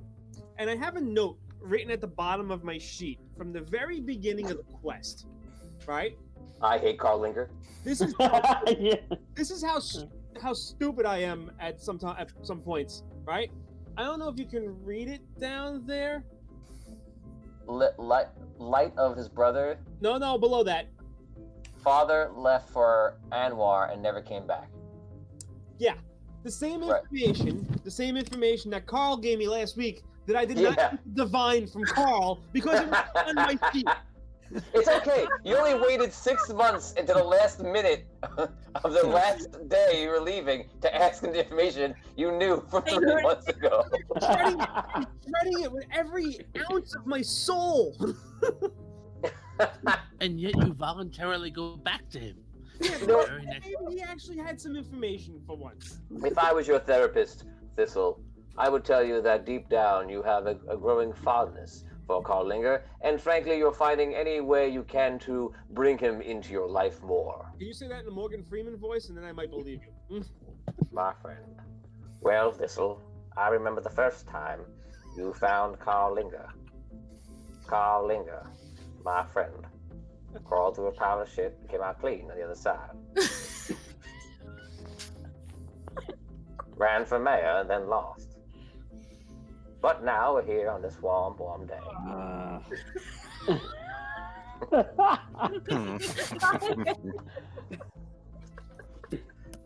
That was a solid, 50%, I'd say. I think it was like 60 to 64. I think the fans like it. I think they love it. I think they really appreciate Percy, if the you're Morgan watching, Freemanness. Up there, see if the fans like his impersonation of Morgan Freeman or not, because I would love to really see where this stands. I think that they love it, but I don't know if they think it's any better than we think it is. Yeah. I don't dislike it, I think if Morgan Freeman was ever watching an episode of Oi Dungeon, he would be like, "How did my voice get on this show?" All right. That's just. I just think he would be confused. His voice to his resume. I could throw my voice. I can be Morgan Freeman. Hello, I'm Morgan Freeman. Is he available? Do you think he could come on? Oh my god. I'm sure he's available. I'm sure he's not willing. Yes, I'm available. No, I will not be coming down. Audio. I'm not Tony. I've seen your show, and frankly, I don't care for it. I'm not making my way back to the docks. I'm actually going to make my way back to the offices where I originally tracked. Carl. It's in the same building, so it's right there. It takes you 10 seconds. All right. Okay, you make your way over there. We're gonna go back to Abyssia. You're flying back to the shore. You're almost there. The ship is catching up. You guys are about a quarter mile behind the ship now. Everybody on the ship, roleplay. Does anyone know why Abyssia just flew away from everybody? It looked like she's going back to the shore. I don't know why. Maybe she got hurt. I don't know. Maybe she can't. Well, it's terrible. Maybe she can't see us. Doesn't know that we're here. All right. Yeah, Abyssia's vision is all like blue Matrix style vision. Right. Do the seagulls seem to be having some positive effect? That's the first The thing. seagulls are on their way there. They're almost there. Okay. All right. What's the plan here? Well, We're gonna board the boat. Kill everybody. well, kill maybe a few of them. We've gotta, send a message. But maybe you could do what like Abyssia did. Finn, you could set fire to some of their sails. This Make it easier. Do that. What'd you say, Vin? I said this is the Rob we all know and love. Where he's in charge of something and he's like, just murder everybody. Yeah, I was saying that as like a joke. Rob has only developed the skills to get him into power. And once in power, the ideas are out. So he's like, oh, yeah, kill them all. Okay. Meanwhile, he's like, "Hey Finn, can you set something on fire?" Finn's like, "I'll see what I can do." I got a great idea. Fire. Okay, so you guys are catching up. Abyssia, you make it back to shore, and you see Sparky. The only person you see that you recognize is sitting there, and he's waving. Hey, Sparky. Hey, How you doing? I'm good. What are you doing? Sparky, I'm looking for the rest of my party. Have you seen anybody? I just saw Thistle. You saw Thistle. Where is he? That'd be He great. said he was going to the guild hall. Guild Hall. Okay. Thank you, Sparky. I make my way to the Guild Hall. I'll come Yeah. with you. Can you pick me up? Yes, let's go. Yay! I carry him like a baby. Okay. Went to the Guild Hall. And You fly to the guild hall. Thistle, you are in the office. Whose office are you going to? You going to Olin's office? Yeah. Okay, you're going back to Olin's office. Door's open. And I'm gonna just search his office top to bottom, see if there's anything that relates to any of the transactions for the money going or coming, or anything that might implicate Lord Jameson Front. Okay, you start looking through everything. You go through the paperwork, and the only thing you're really finding is you just find badly written receipts for 3 gold pieces, 3 gold pieces from fishermen for fish. 50 gold deal coal. I think it's just very quick facts. It's not very good bookkeeping. All right. I guess if that, I'm just gonna search. That's all I can really do at this point. Okay, you're searching around. Roll search check. If you roll high, I'll give you something interesting. If you do not, you don't find anything. 14. You find nothing of interest. Okay. Bessia, you make your way to the guild hall. okay, do I see anybody there? I see there are start people. calling his name down the hall. I start calling. Okay, so Thistle, you hear outside calling your name. In here, Bessia. Thistle. Okay. Okay, you guys meet up. Go ahead, roleplay. Thistle, what are you doing? What's happening? I Well- saw where Olin was. Oh, you caught up to him. Good. I did. He left on a ship full of pirates. So he's working with Raven now. So the rest of our gang are on the ship with the king, and they're chasing after the ship as well, after the galleon that Olin's on. I managed to set the mainsail ablaze, so thinking it would slow them down a little bit to make it easier for the king to catch them. Oh, that would definitely slow him down. And here we are. I didn't know where you were. Well, I searched his house. He's got nothing in his house. Doesn't even look like he was staying in his house. It kind of just looks like it was set up to look like he was staying in his house. You know what I mean? Mm-hmm. So I'm thinking maybe he might have another place of residence, someplace in the city, or someplace close. And Maybe a room at Smithy's Tavern. it's possible. I mean, I don't see why he would stay in the tavern, because people would see him coming and going. Yeah. Well, not if he came up through those stairs that we went down in Bludgy's room. It's funny you say that, because that's what I found in his office here. Look, and I I point to the floor. So Maybe. it might be a possibility. I mean, anything's possible. Yes, you do find a hidden trap right on the floor right there, which is where you went down before. Richard Wild was asking about hidden doors or anything, and there actually is a hidden hatch. That's if you were watching the beginning of the episode, that was actually the hatch that he went down to find him, and now he's back in Olin's office just searching for clues. So the only thing you really find in Olin's office is receipts and just paperwork for exchanges. You don't see anything that leads you to anything great. Nothing about a residence, and if you spend maybe the whole day there going through everything, maybe you find out something of interest. But as of right now, in a couple of minutes, just looking for skimming through, you're not finding anything that you can. Right, so are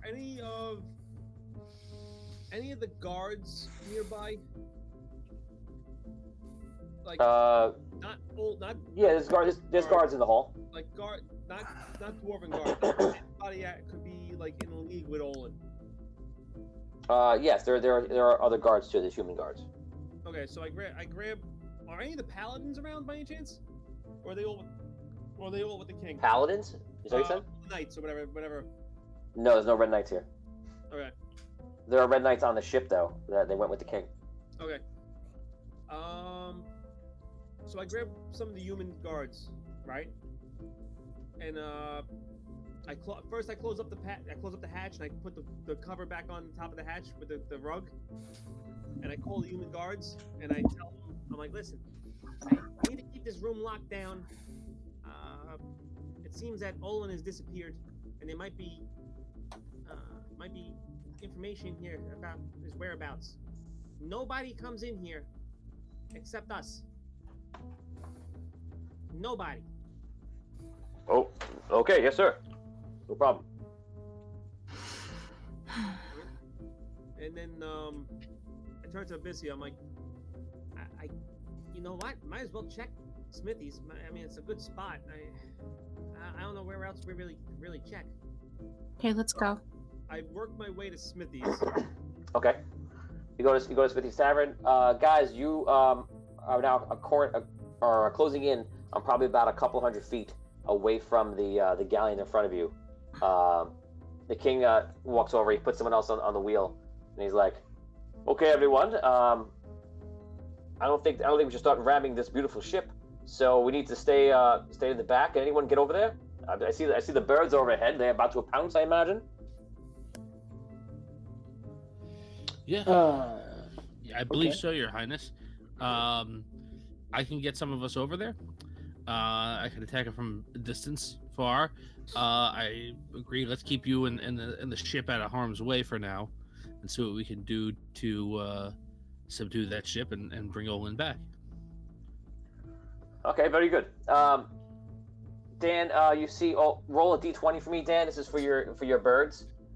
They finally catch up against the wind, and they start attacking all the. Would you have attacked the pirates or the sails? The pirates. Anyone with a gun. Okay. Roll d20. Higher roll, the better. A 10. A 10. Okay, so the birds start getting in the way. They get in the way of about half the guys, and there's a causing distraction. Now there are two. Like I told you before, there are two galleons. As you guys are closing in on this one, you see. I'll do it like this way. You guys are coming up near the galleon, like here. Morty dungeon. You guys are coming, and you see the other galleon is like slowing down, like over here on the side, and like coming in from the other side. You do see them opening up ports for their cannons. Oh boy, we got any cannons on this boat? Ginty runs up and he goes, yes, Otto's downstairs and he's ready to use the cannons. We have a whole system. It's pretty good and heavily armed. Oh, that sounds good. Very nice. I just don't know if we have actually cannonballs on the ship. Oh. Okay. We have to check because we weren't really ready for battle. We just, built a ship. So we may get lucky. We'll search for them and see what we got. Okay. All right. Okay. How long is the ship, Tony? How long is the ship you're on? Yeah. It's probably about it's probably about 100 feet. Okay. Probably. Maybe 125. Okay. It's about 150 feet. Okay. The galleon is 160. Put us at 150.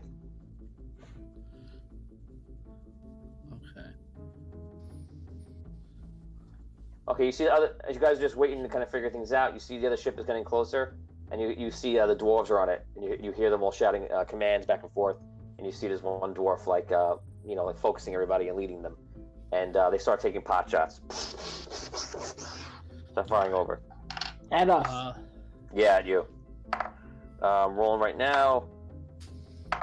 3 of them, 3 fall into the sea. Sorry, that was wrong number. And then you see one comes in, it goes and breaks through the side of the hull. Ah. Okay. We'll All see right. if anyone's killed. 2 gnomes are killed. Ooh. Oh no. All right. Now we're not messing around. Light him up, Finn. Yeah. I cast 2 fireballs, one on each ship, and I cast them right above the water line. I want these ships to be on water. Nice. So I can cast 2 in one round, and I do so. Okay, for each so ship. you. Okay, so what's the distance you can cast it at? I can cast it at 150 feet. Okay. You could probably singe the back of the ship in front of you, and you could probably get the side of the ship. Okay. So you cast both. Just do 1 damage for both of them. Okay.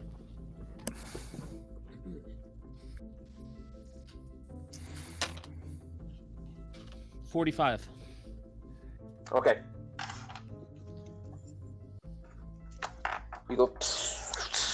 You hit. Go to hit both of them. The one in front of you, the one with Olin on it, gets singed in the back. You see it does damage. You think they're taking on some water. The one on the side, you hit the side of the ship, and it doesn't do a lot of damage in water, but it blows back the guys on the cannons into the air, and the other side of the ship. All right. So it's a good opening round. Anyone else want to do anything in this round? Yeah, I'm gonna climb up one of the masts. I got a good shooting position, and see if I can target their captains and officers, like that guy who was giving the orders. I want to try and see if I can get a shot at him.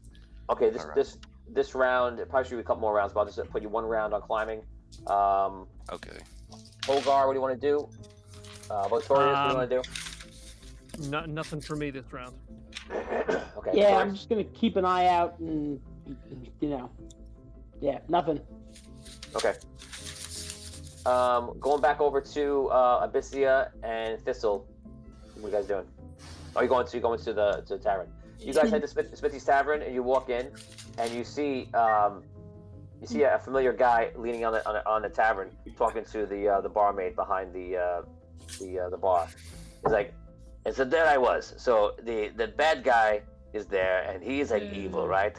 And I am being very adventurous, and I tell him, I am here with my friends to kill you. And then he is like, no, I'm going to kill you with my zombies. So we fought, and let's just say we won.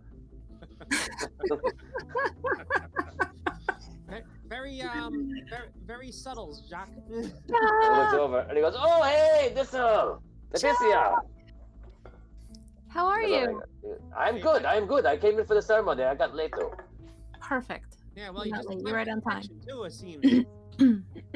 What'd you say? Yes, I'm just talking to my friend over here. What's her name? A pretty lady. Not Linda. So- Please don't tell me you're talking to Linda. Linda? No, her the liquor name. No, not Linda. Lucky guy. Yes. Okay. So what's up? What are we doing? Well, there's a lot going on right now, and it's, when it involves us, it's never any good. What do you mean a lot going on? We're here to celebrate. This is time off. Yeah. Yeah. And I clue him in. Okay, you take the next couple minutes to fill him in. Now what do you want to do? So, yeah, I'm trying to find a spot that he might be setting up shop other than his house. So I was thinking maybe it might be here. Actually, Abyssia brought it up. I didn't even think about here, to be honest with you.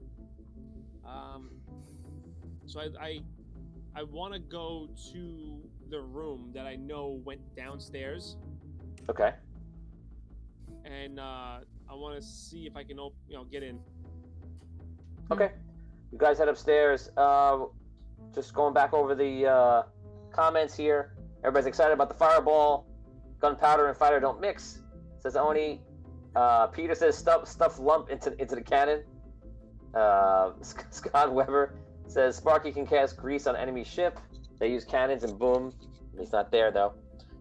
Richard Wild, if a ship is on fire, that is sort of distracting. It is absolutely distracting.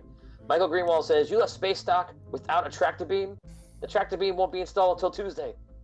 Oni says the dimension door one side in the water, the other inside a ship. That's very Nice. clever. It's diabolical. Marlon Johnson says throw the anchor overboard to slow the ship. Derek Luxton says grease in Abyssia's fire breath or fireball. Would be good, absolutely. Grease and lightning bolt. And let's see. Blow apart Olin's ship rudder. That's a good idea. Kyle Wright says quit blowing holes in my ship. Marlon Johnson says 2 gnomes down. Yes, we lost 2 gnomes. There are 30 gnomes on the ship right now that are manning everything below. Peter Heffernan says grab the cannonballs and fire back. Search for cannonballs, says Martin. Oni says I still think dimension door one side of the ship was the best idea. Matthew Groner, 500 stars. Thank you, Matthew. Appreciate that. Michael Greenwell says, grab some silverware that's aboard your ship, shove it in the cannons and fire. Instant shrapnel. That's great. Marlon Johnson says, do they hear the cannons? They definitely hear the cannons. Peter Heffernan says, he was wondering that too. Let's see. Don't forget, Thistle can see hidden doors. Yes. So far, we've been in a situation that Thistle actually knows where both of the hidden doors are. But actually, absolutely, Vin, don't forget that you can. You have a good. It's not going to be a magical thing. I mean, it was a magical thing that enhanced your ability, but it's really just you're very attuned to like hidden doors, niches, and things like that. So you have a very acute sense to it now. Okay. Oh, I was using this Johnny Depp voice. I don't know if I know how to do a Johnny Depp voice. I think he means like Jack Sparrow. I don't think he means. Yeah, Jack Sparrow. Yes. Yeah. Stop putting holes in my ship, eh? Nice. That's good. Yeah, 45%. Whatever, Good. guys. That was good. That was like a 70% to 80%. Wow, I just touched 80 with Johnny Depp. What? Amazing. Okay, so you guys, we're gonna go back to the ship battle. The cannonballs are gonna fire again. We have, oh, it's not going well. We have 3 shots, all hit the ship. Oh. 2 more gnomes down. 2 more gnomes down, and nothing on the other one. Down 24 gnomes on the ship, and the ship is taking damage. They're down there repairing. You're taking on a bit of water. You guys go. Starting from Tom and on. What do you want to do? All right. I go to Hogarth. Like, do you want to get onto the ship with Olin? Yeah. Okay. I cast Fly on him and Botorius. We should. All right. Wait a second. The king comes down. He goes. I appreciate that we want to get Olin, but we should attack the ship. Hand-to-hand combat is attacking us first. We don't want to lose our ship. Going to try and protect the ship next, Your Highness. I'm sorry. Okay. If you want to try and take one of the ships, I'll protect us from attack on the other ship. Whatever you think is right. Let's launch an attack on the ship, and then, right after, teleport us aboard if you can. Okay. Botorius, ready for some combat? Oh, yes. Holgar? Yeah. Excellent. Arky, stay up there and watch our backs. And Lump, I hear that you're a good fighter, and as good as you are a diplomat. So let's get ready. Do some damage. Lump, actually great wizard. We cast spells like Fist and Strangle and Hurt badly. Yes. Oh wait, me not memorize Strangle today. Me just use Fist. Okay, Tom, do you have anything? Who's going to do attacks before they teleport over? Well, I'm not going over, but can I start fire? Am I up in my position yet? Yeah, so there is an officer that you can fire at, that dwarf that I mentioned as leading them. You can fire at him if you want. All right, take a couple of shots.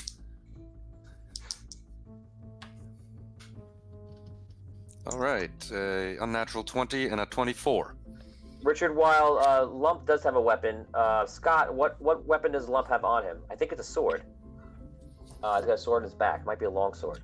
But Richard, while I'll let you add a weapon to Lump's side that he has on him. So Richard, pick another weapon he has on him, and let me know what that is. Michael Greenwell says, "Iceberg, dead ahead." That would be bad. And what was your attack, Rob? 16 damage. What was the attack? I hit him 24 and a 20. Okay. Unnatural. Okay, so you hit him. He has a long sword. Right. Thanks, Scott. Okay, 16 damage, you said? Yep. Okay, so the guy, you hit him actually in the face, and the guy you see him like grabbing his face, and there's all blood on his hand, and he's just trying to recover from that. Tom, are you just teleporting, or are you doing anything else? No, all right, guys, I'm gonna cast something through this first, then you jump in after. So again, I'm gonna use a quick action. Cast Arcane Gate over the ship. Okay. So like we're gonna walk through, but we're gonna end up like you're gonna have to jump through because you're gonna jump down. I throw a lightning bolt through it. Oh, awesome! So you fire a lightning bolt, and you see it pop out the other direction. It just run through the whole ship and decimates everyone on board. Roll 1d100 for the percentage of people you just roasted. Excellent. you ran a lightning bolt down the center of a wooden ship. I think that's got to be 51. crazy. Okay, so you take out half of them. They get blown apart. You see the whole captain's cabin at the end just explodes from it, and you're pretty sure you see the dwarven captain goes flying off into the ocean, and you see a bunch of guys get knocked off the deck, and Argon raises it, takes his sword out, and he goes, "For the Red Kingdom!" when he runs through. I run right after him. Yes.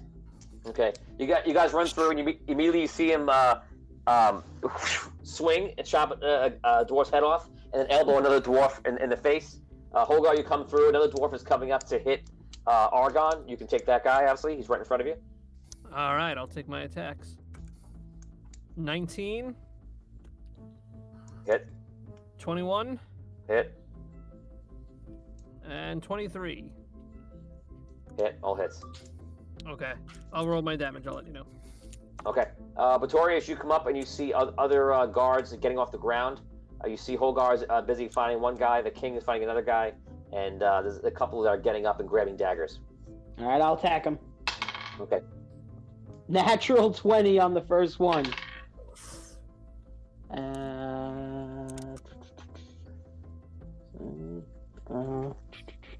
Okay, 13 attack and a 12 on the other ones. Okay, so you open up and you just drive the axe down and you cut the guy's arm off that he's grabbing for the dagger. And he just screams, "Ah!" And you swing around to hit him again. The guy just rolls out of the way, but he's just grabbing his arm. He's pretty much out of the battle.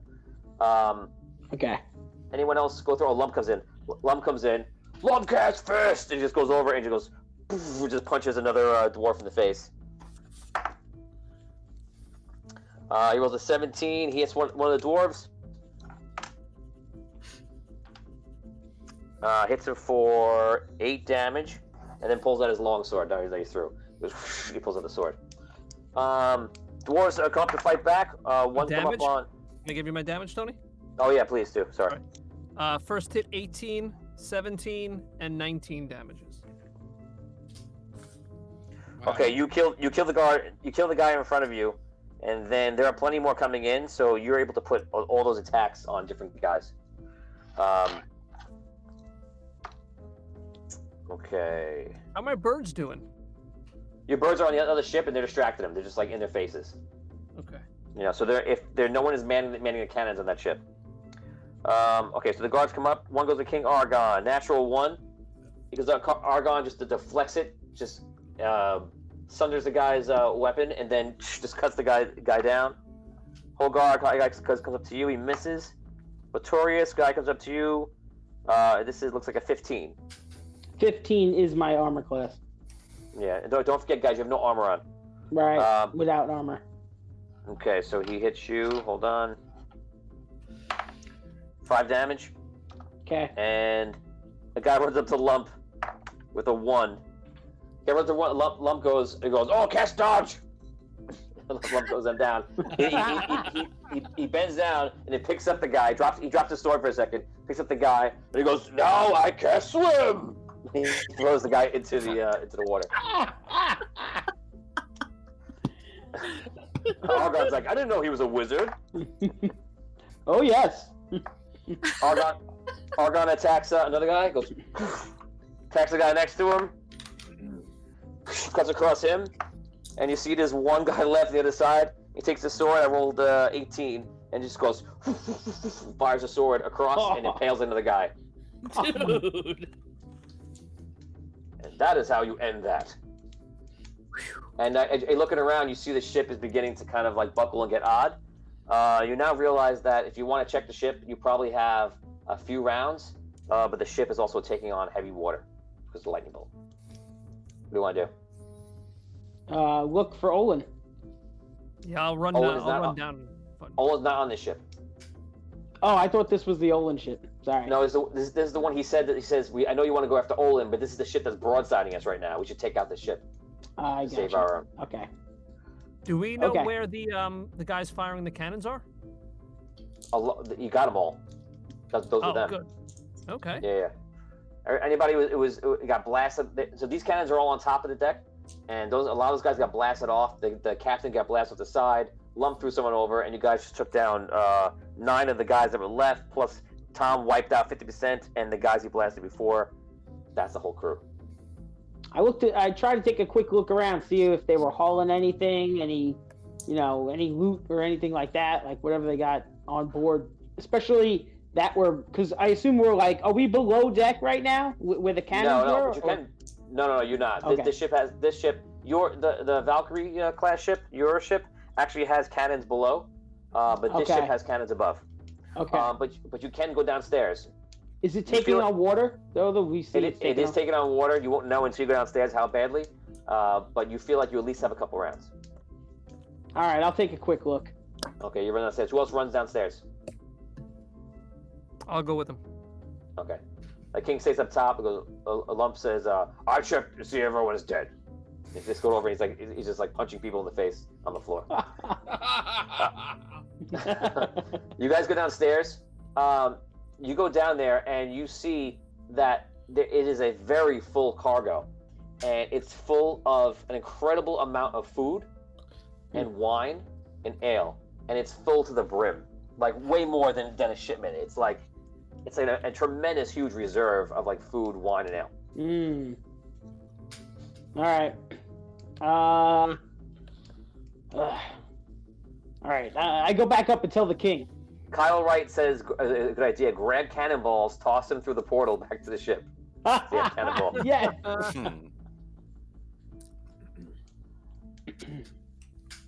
Okay. Is anybody following that advice, or are you doing something else? I'm gonna run up and tell the king what I saw down there.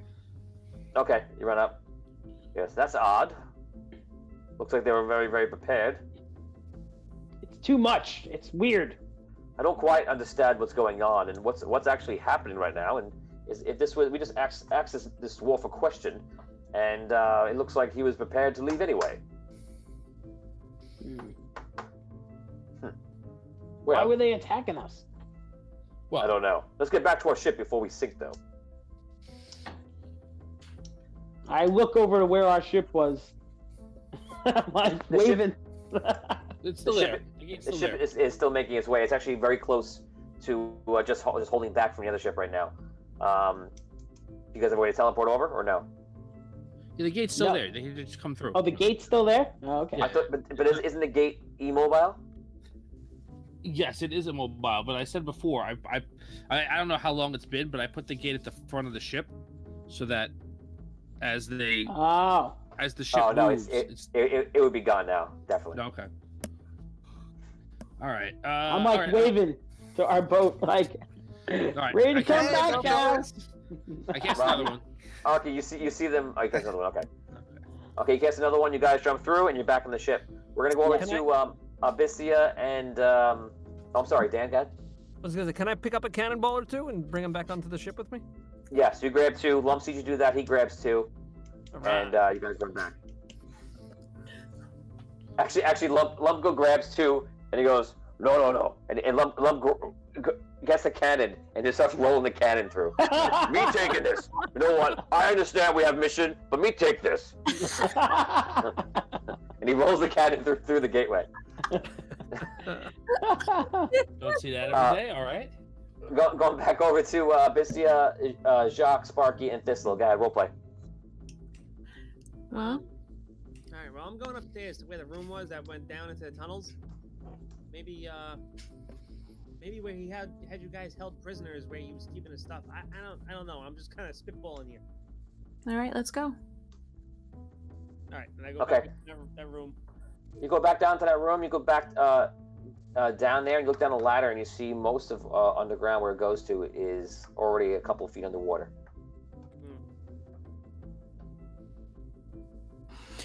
Okay, maybe we can check in the room. Maybe there's something secret. You check the room. I'll save you a search check, and you find nothing of interest.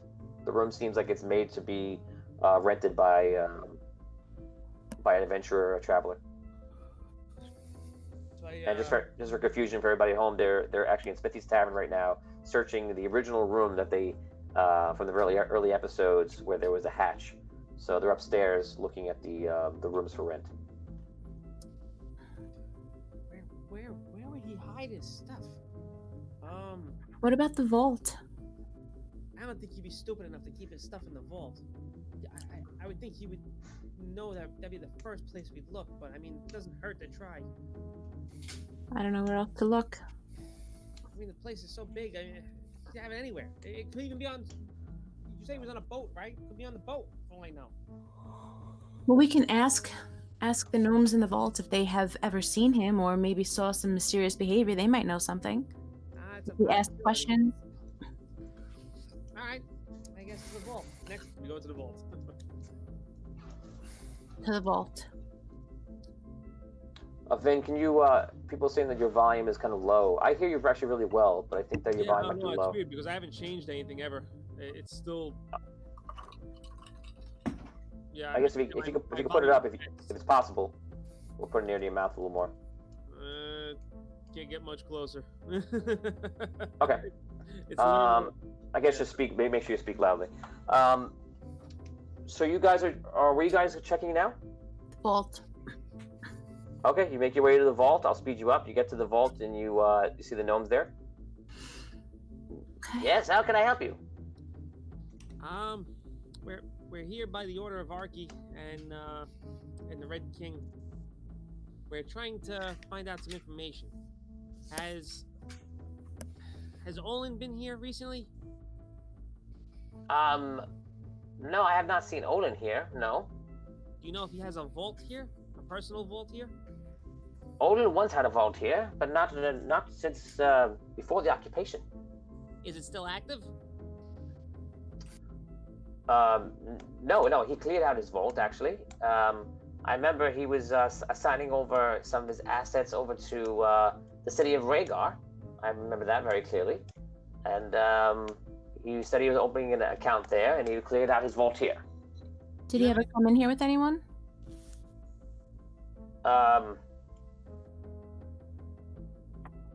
I believe he was here with a few of those pirates here. I believe he was here with that captain from that northern city, Ravensclaw. I believe he was here with him once, and they didn't really seem to be doing anything except looking at the vault, and they didn't make an account, they didn't open anything, they didn't close anything. They were just peering around. Do you happen to have any of the paperwork for the transfer, by any chance, or? I do have records, but I cannot give you anything. I need something in writing from either the king or the mayor. Well, you'll have that shortly. So start preparing them if you can, because we're gonna need them, and I'll have that to you as soon as the mayor gets back. Sure, no problem. Okay. What do you guys do? Should we head towards shore, see how far off they are? Well, if he was with the pirates, how many? There was one ship that they were chasing, correct? There were two. There was two. Martin Lowry wants to know: does Raven have a vault there? No. So you're allowed to ask any of their questions. So. So I turn back to the gnome. Does Raven have a vault here? Yeah, we thought that he was going to sign up for a vault there, and we were excited because to get some of their business in Ravensclaw. But no, he didn't. He didn't sign up for one. They were just peering around.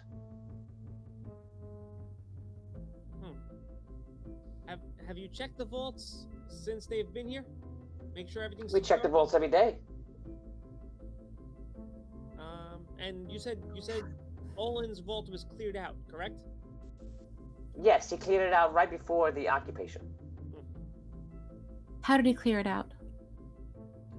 He had some of his the guards of the city. He said it was city business, and they had to do it. And they started to remove. I can't tell you the amount without the proper paperwork, but I can say it was a fair amount of gold coin value.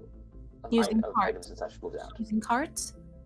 Oh yes, they had an extraordinary amount of wheelbarrows. So you're telling me that Olin was already working with Raven prior to the occupation of the Queen? I don't know if Odin is working with anyone. I can't say on such matters. You saw the Raven here, the pirates here. That was prior to the occupation of the Queen, correct? No. So I saw him the last time he had a transaction here was right before the occupation, where he removed all his assets. And then I saw him once again when the pirate during the mayor's race when it came in, and that time he was with a pirate named that Raven fellow, and they were looking around, and then they left after a few minutes. I thought that was kind of odd. What do you mean by looking around? Like, did you bring him to a vault? Did you leave him up here? Like, what were they doing? They wanted to see how we ran the vault and how we did things here. We were happy to show them, of course.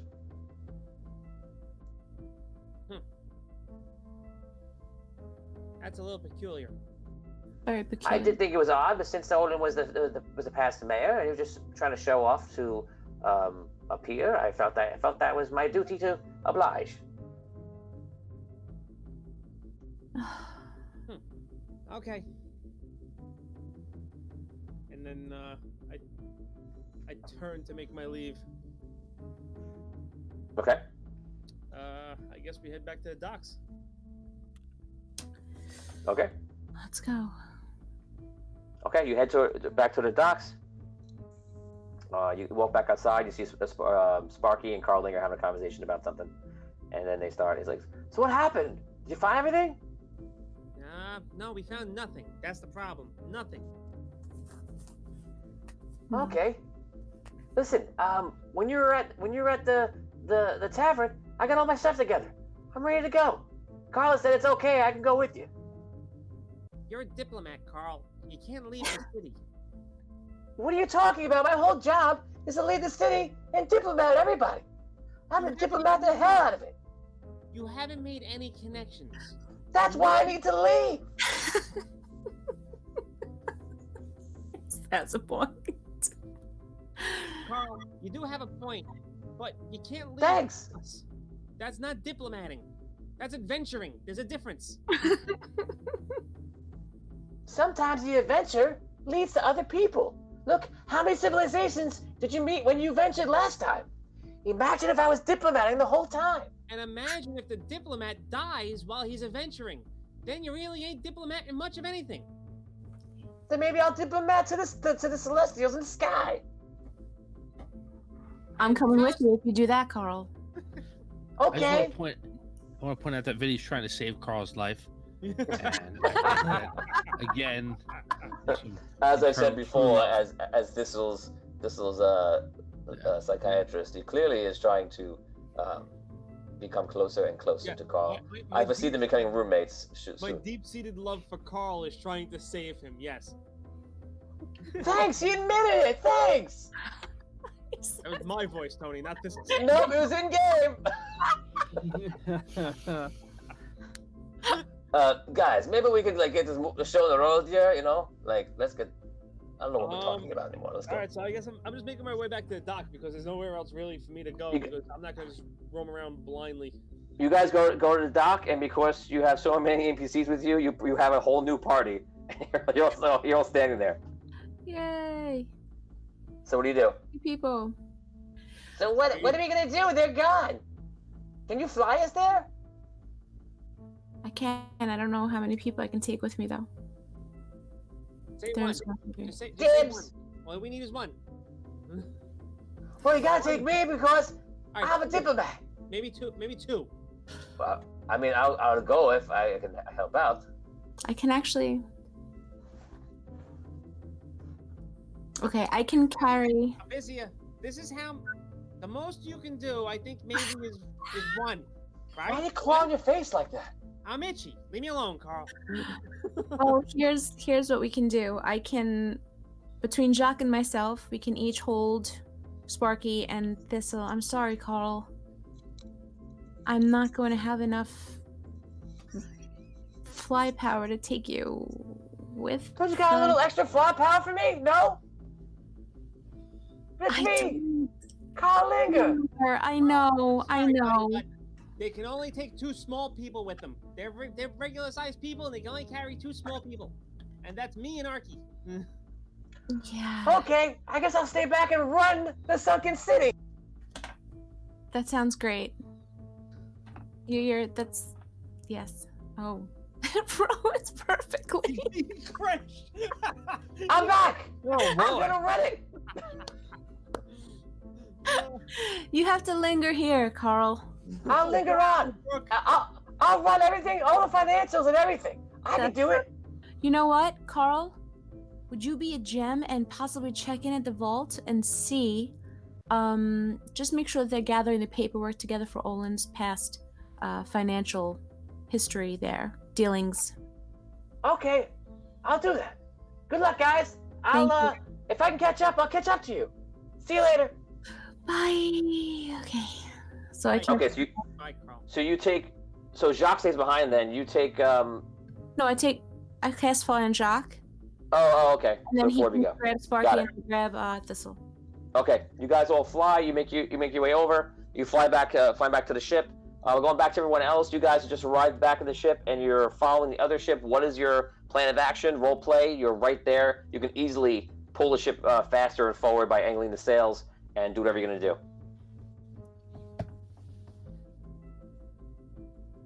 What should we do now, King? Well, let's decide if we're going to try to take this ship or not. I mean, if you have another teleportation spell, we could try to go over there, but there are far too many men with guns there, even if they have their eyes being pecked out by those birds. Yeah. So, I think we'll have to figure out something smart here. How many guys with guns are there that we see? There's 30 or so above deck.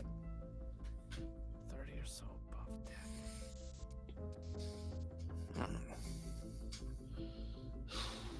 Well, what do we got on the boat we could use? Can we, I could disable sink the them boat. or something? But So Jinty comes up. He goes, "I've been counting the reserves. We actually have about 12 cannonballs that we can load. Not many, and I believe that a few of you brought some on. So we have 16 with the ones that you brought on, and one extra cannon that Lump is sitting on. This is my cannon." Make that to a gun. Hey, Finn, what if you do one of those gates and drop the whole cannon on their boat? Might probably put a hole right through it. No, don't drop Bertha. Bertha is my pet. Yeah, but we might need her, Lumpy. You know, that could be a good weapon.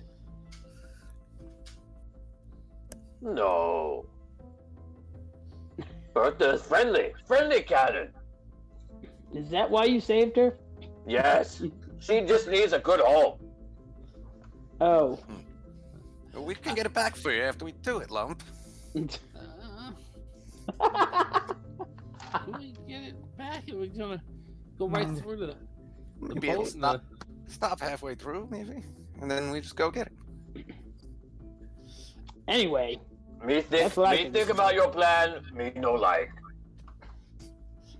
I feel like Lump wants to like turn that into like a shoulder-mounted cannon, like War Machine. Yeah. Okay, so what's the best way to take out these 30 guys on the? Okay, how far from the front of their boat am I? How far from the front of their boat? It's probably about 200 feet. You guys are right behind them. I was like, if you could get me alongside of it, I'll stop that boat. Then we can figure out how we're gonna, get Olin out of it. Yeah. Can you get me? well, this is a fast ship. We should be able to do that. Give me another 100 feet. We can come alongside, no problem. Let's go. He jumps. Argon jumps on the wheel, spins the wheel, and brings it alongside. You see all the birds who have been around for a while, been distracted and keeping busy, have now been removed. So now for the first time, they start assembling weapons and rifles and such. And we're gonna say that we're gonna say that a third of the pirates are not at the ready because of the birds. So The rest of them are all lined up, and you see the rifles are all there, ready to aim, and you're all within range. And they just start firing down upon the whole ship. Okay. I'm gonna do a general. Can- I'm gonna do a general attack to make this easier, otherwise it'll take so long. Attacks is attack on everybody every time I roll this. 18, a 3, and a 15. If it hits you, you take 10 damage, and then 4 damage. Ow.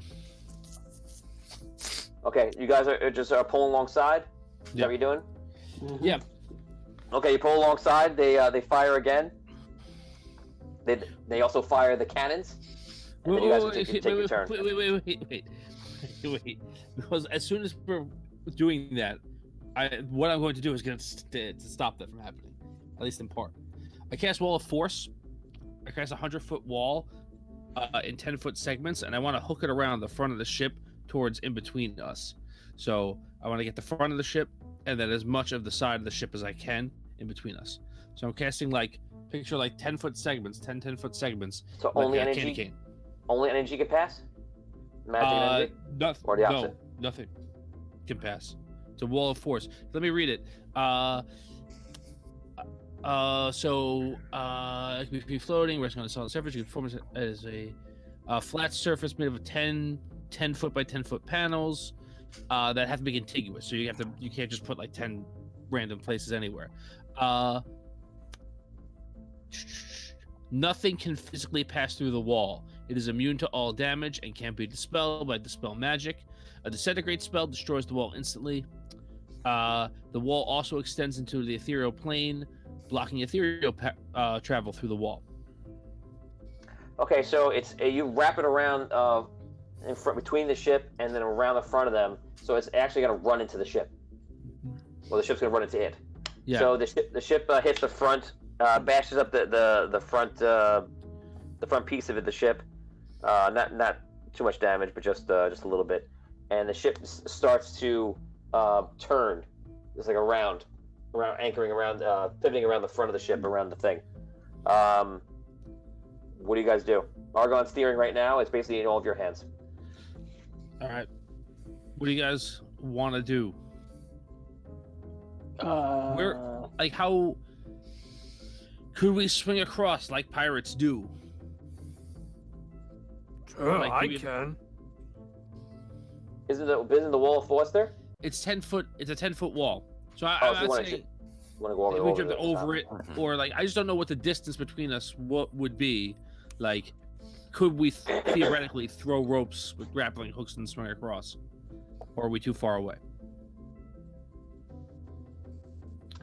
You could probably get across, but you put the end of the same round that you build the wall of force. It's already hitting the front and pivoting around it. Yep, got it. So it's already moving every time you go to. It's not at a good angle that you would want to make a jump. So literally, probably in the next 2 rounds, it's gonna be completely turned around, and then it will be like the wall's not even a factor anymore. Mm-hmm. Okay. Well, I guess I could start firing again. All right, I'll climb back up to the mast and start. Okay, you climb up to the top. You could take a free shot, Rob. Take 1 round to get up there, 1 round to shoot. And the rest of you, the other ship just kind of it breaks. It does some damage, but the ship just kind of pivots around the wall, damages up against it, and then it keeps sailing. And you see they're all trying to just do any repairs they can to the ship. Go ahead, Rob. 21. It's a hit. Yeah, it's a hit. And 4 damage on whoever looks to be their leader, or if I can't identify anyone, whoever. Martin says, chain lightning the pirates. David says, ready, belaying hooks. Why? What do we have on this boat? I turned to what's his face? Rob's vice mayor. Ginty. Ginty, what do we have on this boat to besides these cannon to overtake another vessel? That's it. We only have the 16 cannons. We have a couple of the small skiffs on it, but this was just to be like a main voyage. Yeah. And these things always are. All right. Does anybody have any other ideas other than me blowing the heck out of this boat? If you blow up the ship, you may kill Olin. You may destroy our chances of finding this gold. I don't want to do that. I want to be able to figure out a way to stop it. I'm turning to my colleagues here. Bo, what are you thinking? You want to just get on? I can do the gate again. We can just pop on there and start trying to, but they have guns. Yeah, it's gonna. That's hurt. Yeah. Tony, are we still flying to the ship? I would do it, but it's tricky. Who has me? I guess I'm assuming Abyssia. All right. Sure. I got an idea. Hold on. Let me see. Abyssia, can you make me invisible? Or can you make us invisible? I can't. I didn't have that spell yet. What if we teleport onto the boat right by the stairs going down, and then you put up another wall right behind us so no one can come down after us? What if we got the anchor down somehow and prevented them from pulling it up so that we stopped them? We could try that. I don't know where the anchor is on that boat. I'm not really a boat person by any stretch of the imagination. I can. All right. How far away are we now from the boat, Tony? I'm sorry, I keep asking you, but I need to know for range spells. The boat now is probably about like 100 feet off your starboard side. Okay. I could do something else, guys. What you call it? I can cast the portal out, cast a spell through it. I can leave that thing open for us to kind of attack through if you want me to do that. But that's one idea. Okay, so you guys are next to him again. I give you a bit of time. They start firing the guns, and they fire the cannons. Quarren 20, 18, miss, and a miss. Okay, the Quarren 20 kills, 5 gnomes down. You're down to 19. The second shot kills 1 gnome, down to 18. The ship actually has a gaping hole. A cannonball goes through the bottom on both sides, and one hits it near the water level. And a lot of the gnomes, you hear them downstairs, like trying to repair things, and you hear water spraying and stuff. Now we have to do the guns. Okay, this is to everybody. There's a lot of them in there. I'm gonna do, to make this fair, I'm gonna do 8 shots on everybody. Okay, 19. No, I'm sorry, 20, 24. 17, 18. I'll roll damage for all 3 in case there's a hits. 6, 5, 3. Yeah. Next 3, miss, definitely a miss.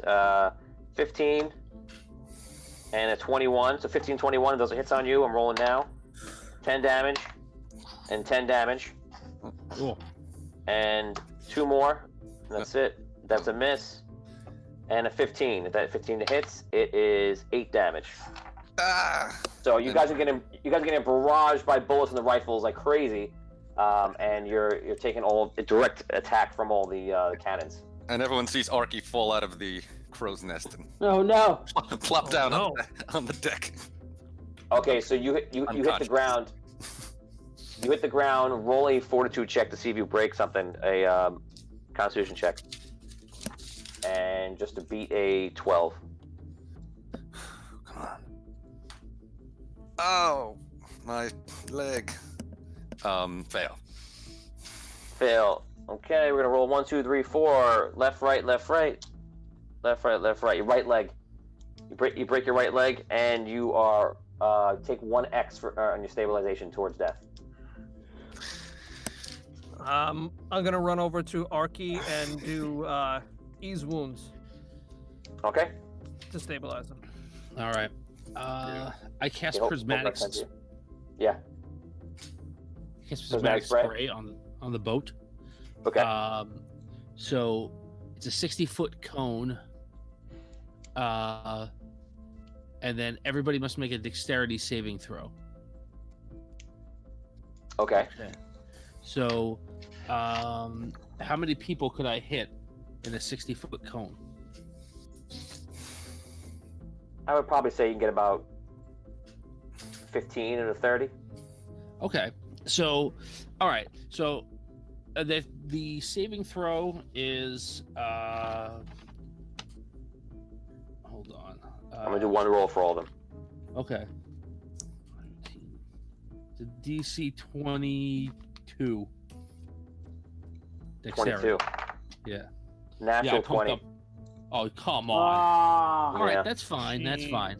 Okay, Sorry. so since it's one of 8 effects, and I can get 15, so we'll say each one can get 2, and then the 8th one is only once. Is that fair? So like it spins around. Okay. All right, so 2 people get half of 10d6 fire damage. So 2 people get 15 fire damage. 2 get 15 acid damage. 2 get, wow, this is weird, 15 lightning damage. There we go. 2 get 20 poison damage. I'm halving all this stuff already because they made their saving throw. Okay. 2 take what would that be? 17 cold damage.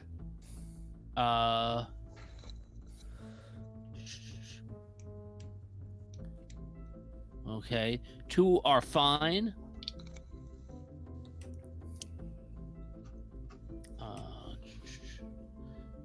The other 2 are fine. Oh man, I wish they failed. Okay, and then 1 gets hit by 2 rays, and they take 20 poison damage. Okay, all the guys you hit are now badly hurt. You see, they're like on the floor. I'm not gonna let them fire because they're just like too hurt, but they are alive. So that's 2, 4, 6, 8, 10, 12, 13 guys out of the 15. Yeah, that's a shame. The other ones, one of this person is blinded, and then they have to make 2 other saves, and if they fail both of those, they get banished to another plane. Oh my god. Yeah. That's a lethal spell. Is anyone else doing it in this round? So Holgar went, Arky went, Findalar went, Lump is aiming Bertha over. And he goes, "Come on, Bertha, you have to fight one more time." And he's trying to find a cannonball to put in there. Botorius, what are you doing? Anything? No, there's not much I could do. I mean, I'm just kind of staying alert and seeing if I can help anybody, but nothing specific. Okay, Argon's keeping the boat next to it, and they go. The cannons fire. Me, probably. 12, 15, unnatural 20, and a natural 20. Ugh. So I'm going to roll for all of those in case those are hits. So 12 gives damage, 10 damage. 15, 8 damage. The unnatural 20 is 9 damage. All right. And I'm conscious for that. the natural 20 is going to be 18 damage. Ugh. Now the fire shots. I'm going to do ×2 for each shot. First shot is 19. Second shot is a 12. Third shot's a miss. And a 15. So 19... I think I said 19, 15, 12. I think that's what I said. 3 damage. That was low. 3 damage again. Look at that. And 9 damage. Cool. Argon, the whole ship gets... I have to do the gnomes. 1 gnome. 1 gnome. 1 gnome. You guys on the 15 gnomes. The ship is barely damaged. You see Argon spins the wheel off to get you guys out of this battle, and the other ship just continues forward. They don't turn with you, and Argon's like, "We're taking too much damage. We're gonna lose the whole ship." And he takes you guys off, and you just hear chaos down below. You guys are also getting slowed up by the water and taking on a lot of water, and they just continue on without you. As they go forward, he turns the wheel and just like follows them, so you don't lose them. And everyone that's available goes downstairs and starts to try to help out and starts repairing the ship with any extra supplies. About 10 minutes pass, and Thistle, Abyssia, Sparky, and Jacques appear flying in the sky, and they come and land down the ship, and everyone's together. Roleplay. How far is the ship from us now? It's actually gaining distance away from you, so by this time it's probably about 600 feet, 700 feet away from you, I'd say. Just a guess. Can you get me over there? Who are you talking to? Findalar. I'm unconscious. Oh, you're unconscious? Yes. Yeah, they took heavy fire, broadsiding it. Oh, I didn't hear you say it at all. Oh my god. This time, I'll just make my saves. Scott Weber says, Can Argon just can he heal us? Can anybody heal him? Yeah, Argon goes over to you in oh, are you doing it, Holger?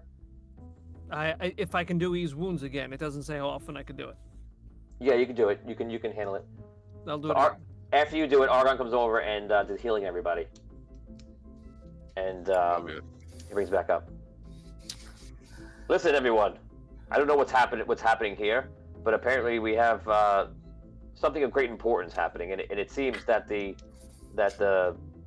future of Sunken City is hanging in the balance here, because there's 1 million gold coins or something of significance out there, and it belongs to us. We should see that we get it.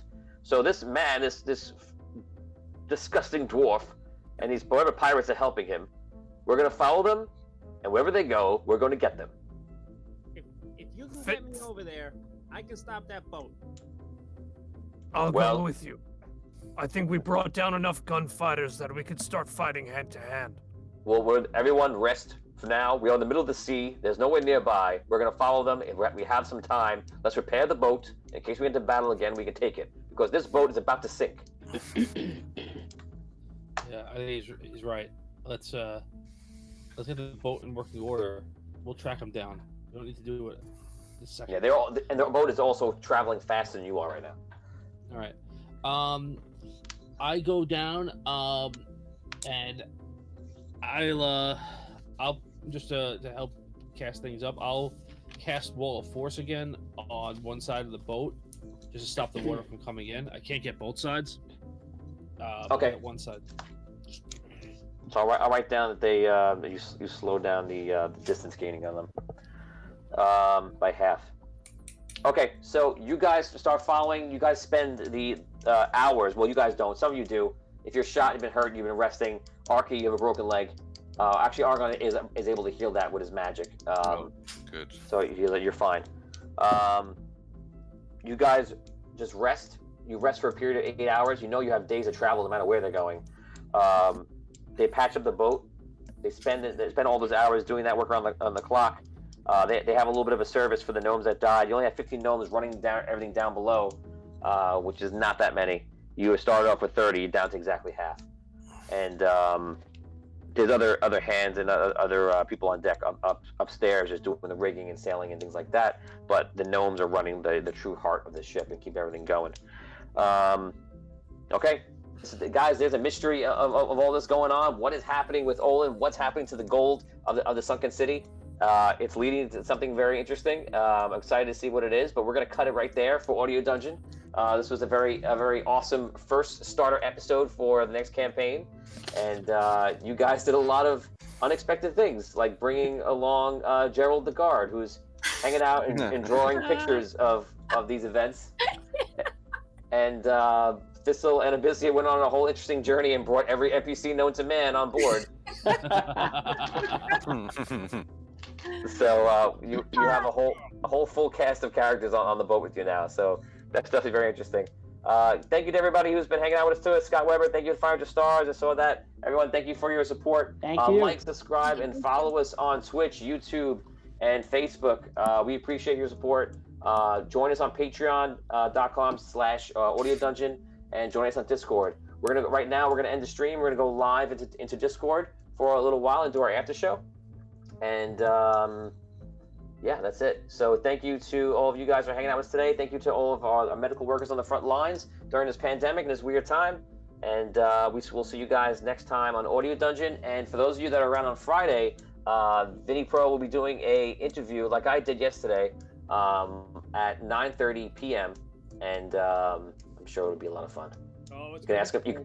You can ask him why he hates Carl Linger. You know, why he's growing a beard and trying to be like the rest of us. You can ask all these wonderful questions. So for Audio Dungeon, Tony Hansen, joined by Brooke Armstrong, Damien Scrow, Dan Isgro, Tom Kukoza, Ross Mataro, and Vinny Pro. Thank you to our sponsors. Thank you to the staff. We'll see you guys next time. For those of you on Patreon, we'll see you in Discord in about 5 minutes. Thanks a lot, guys. We appreciate it.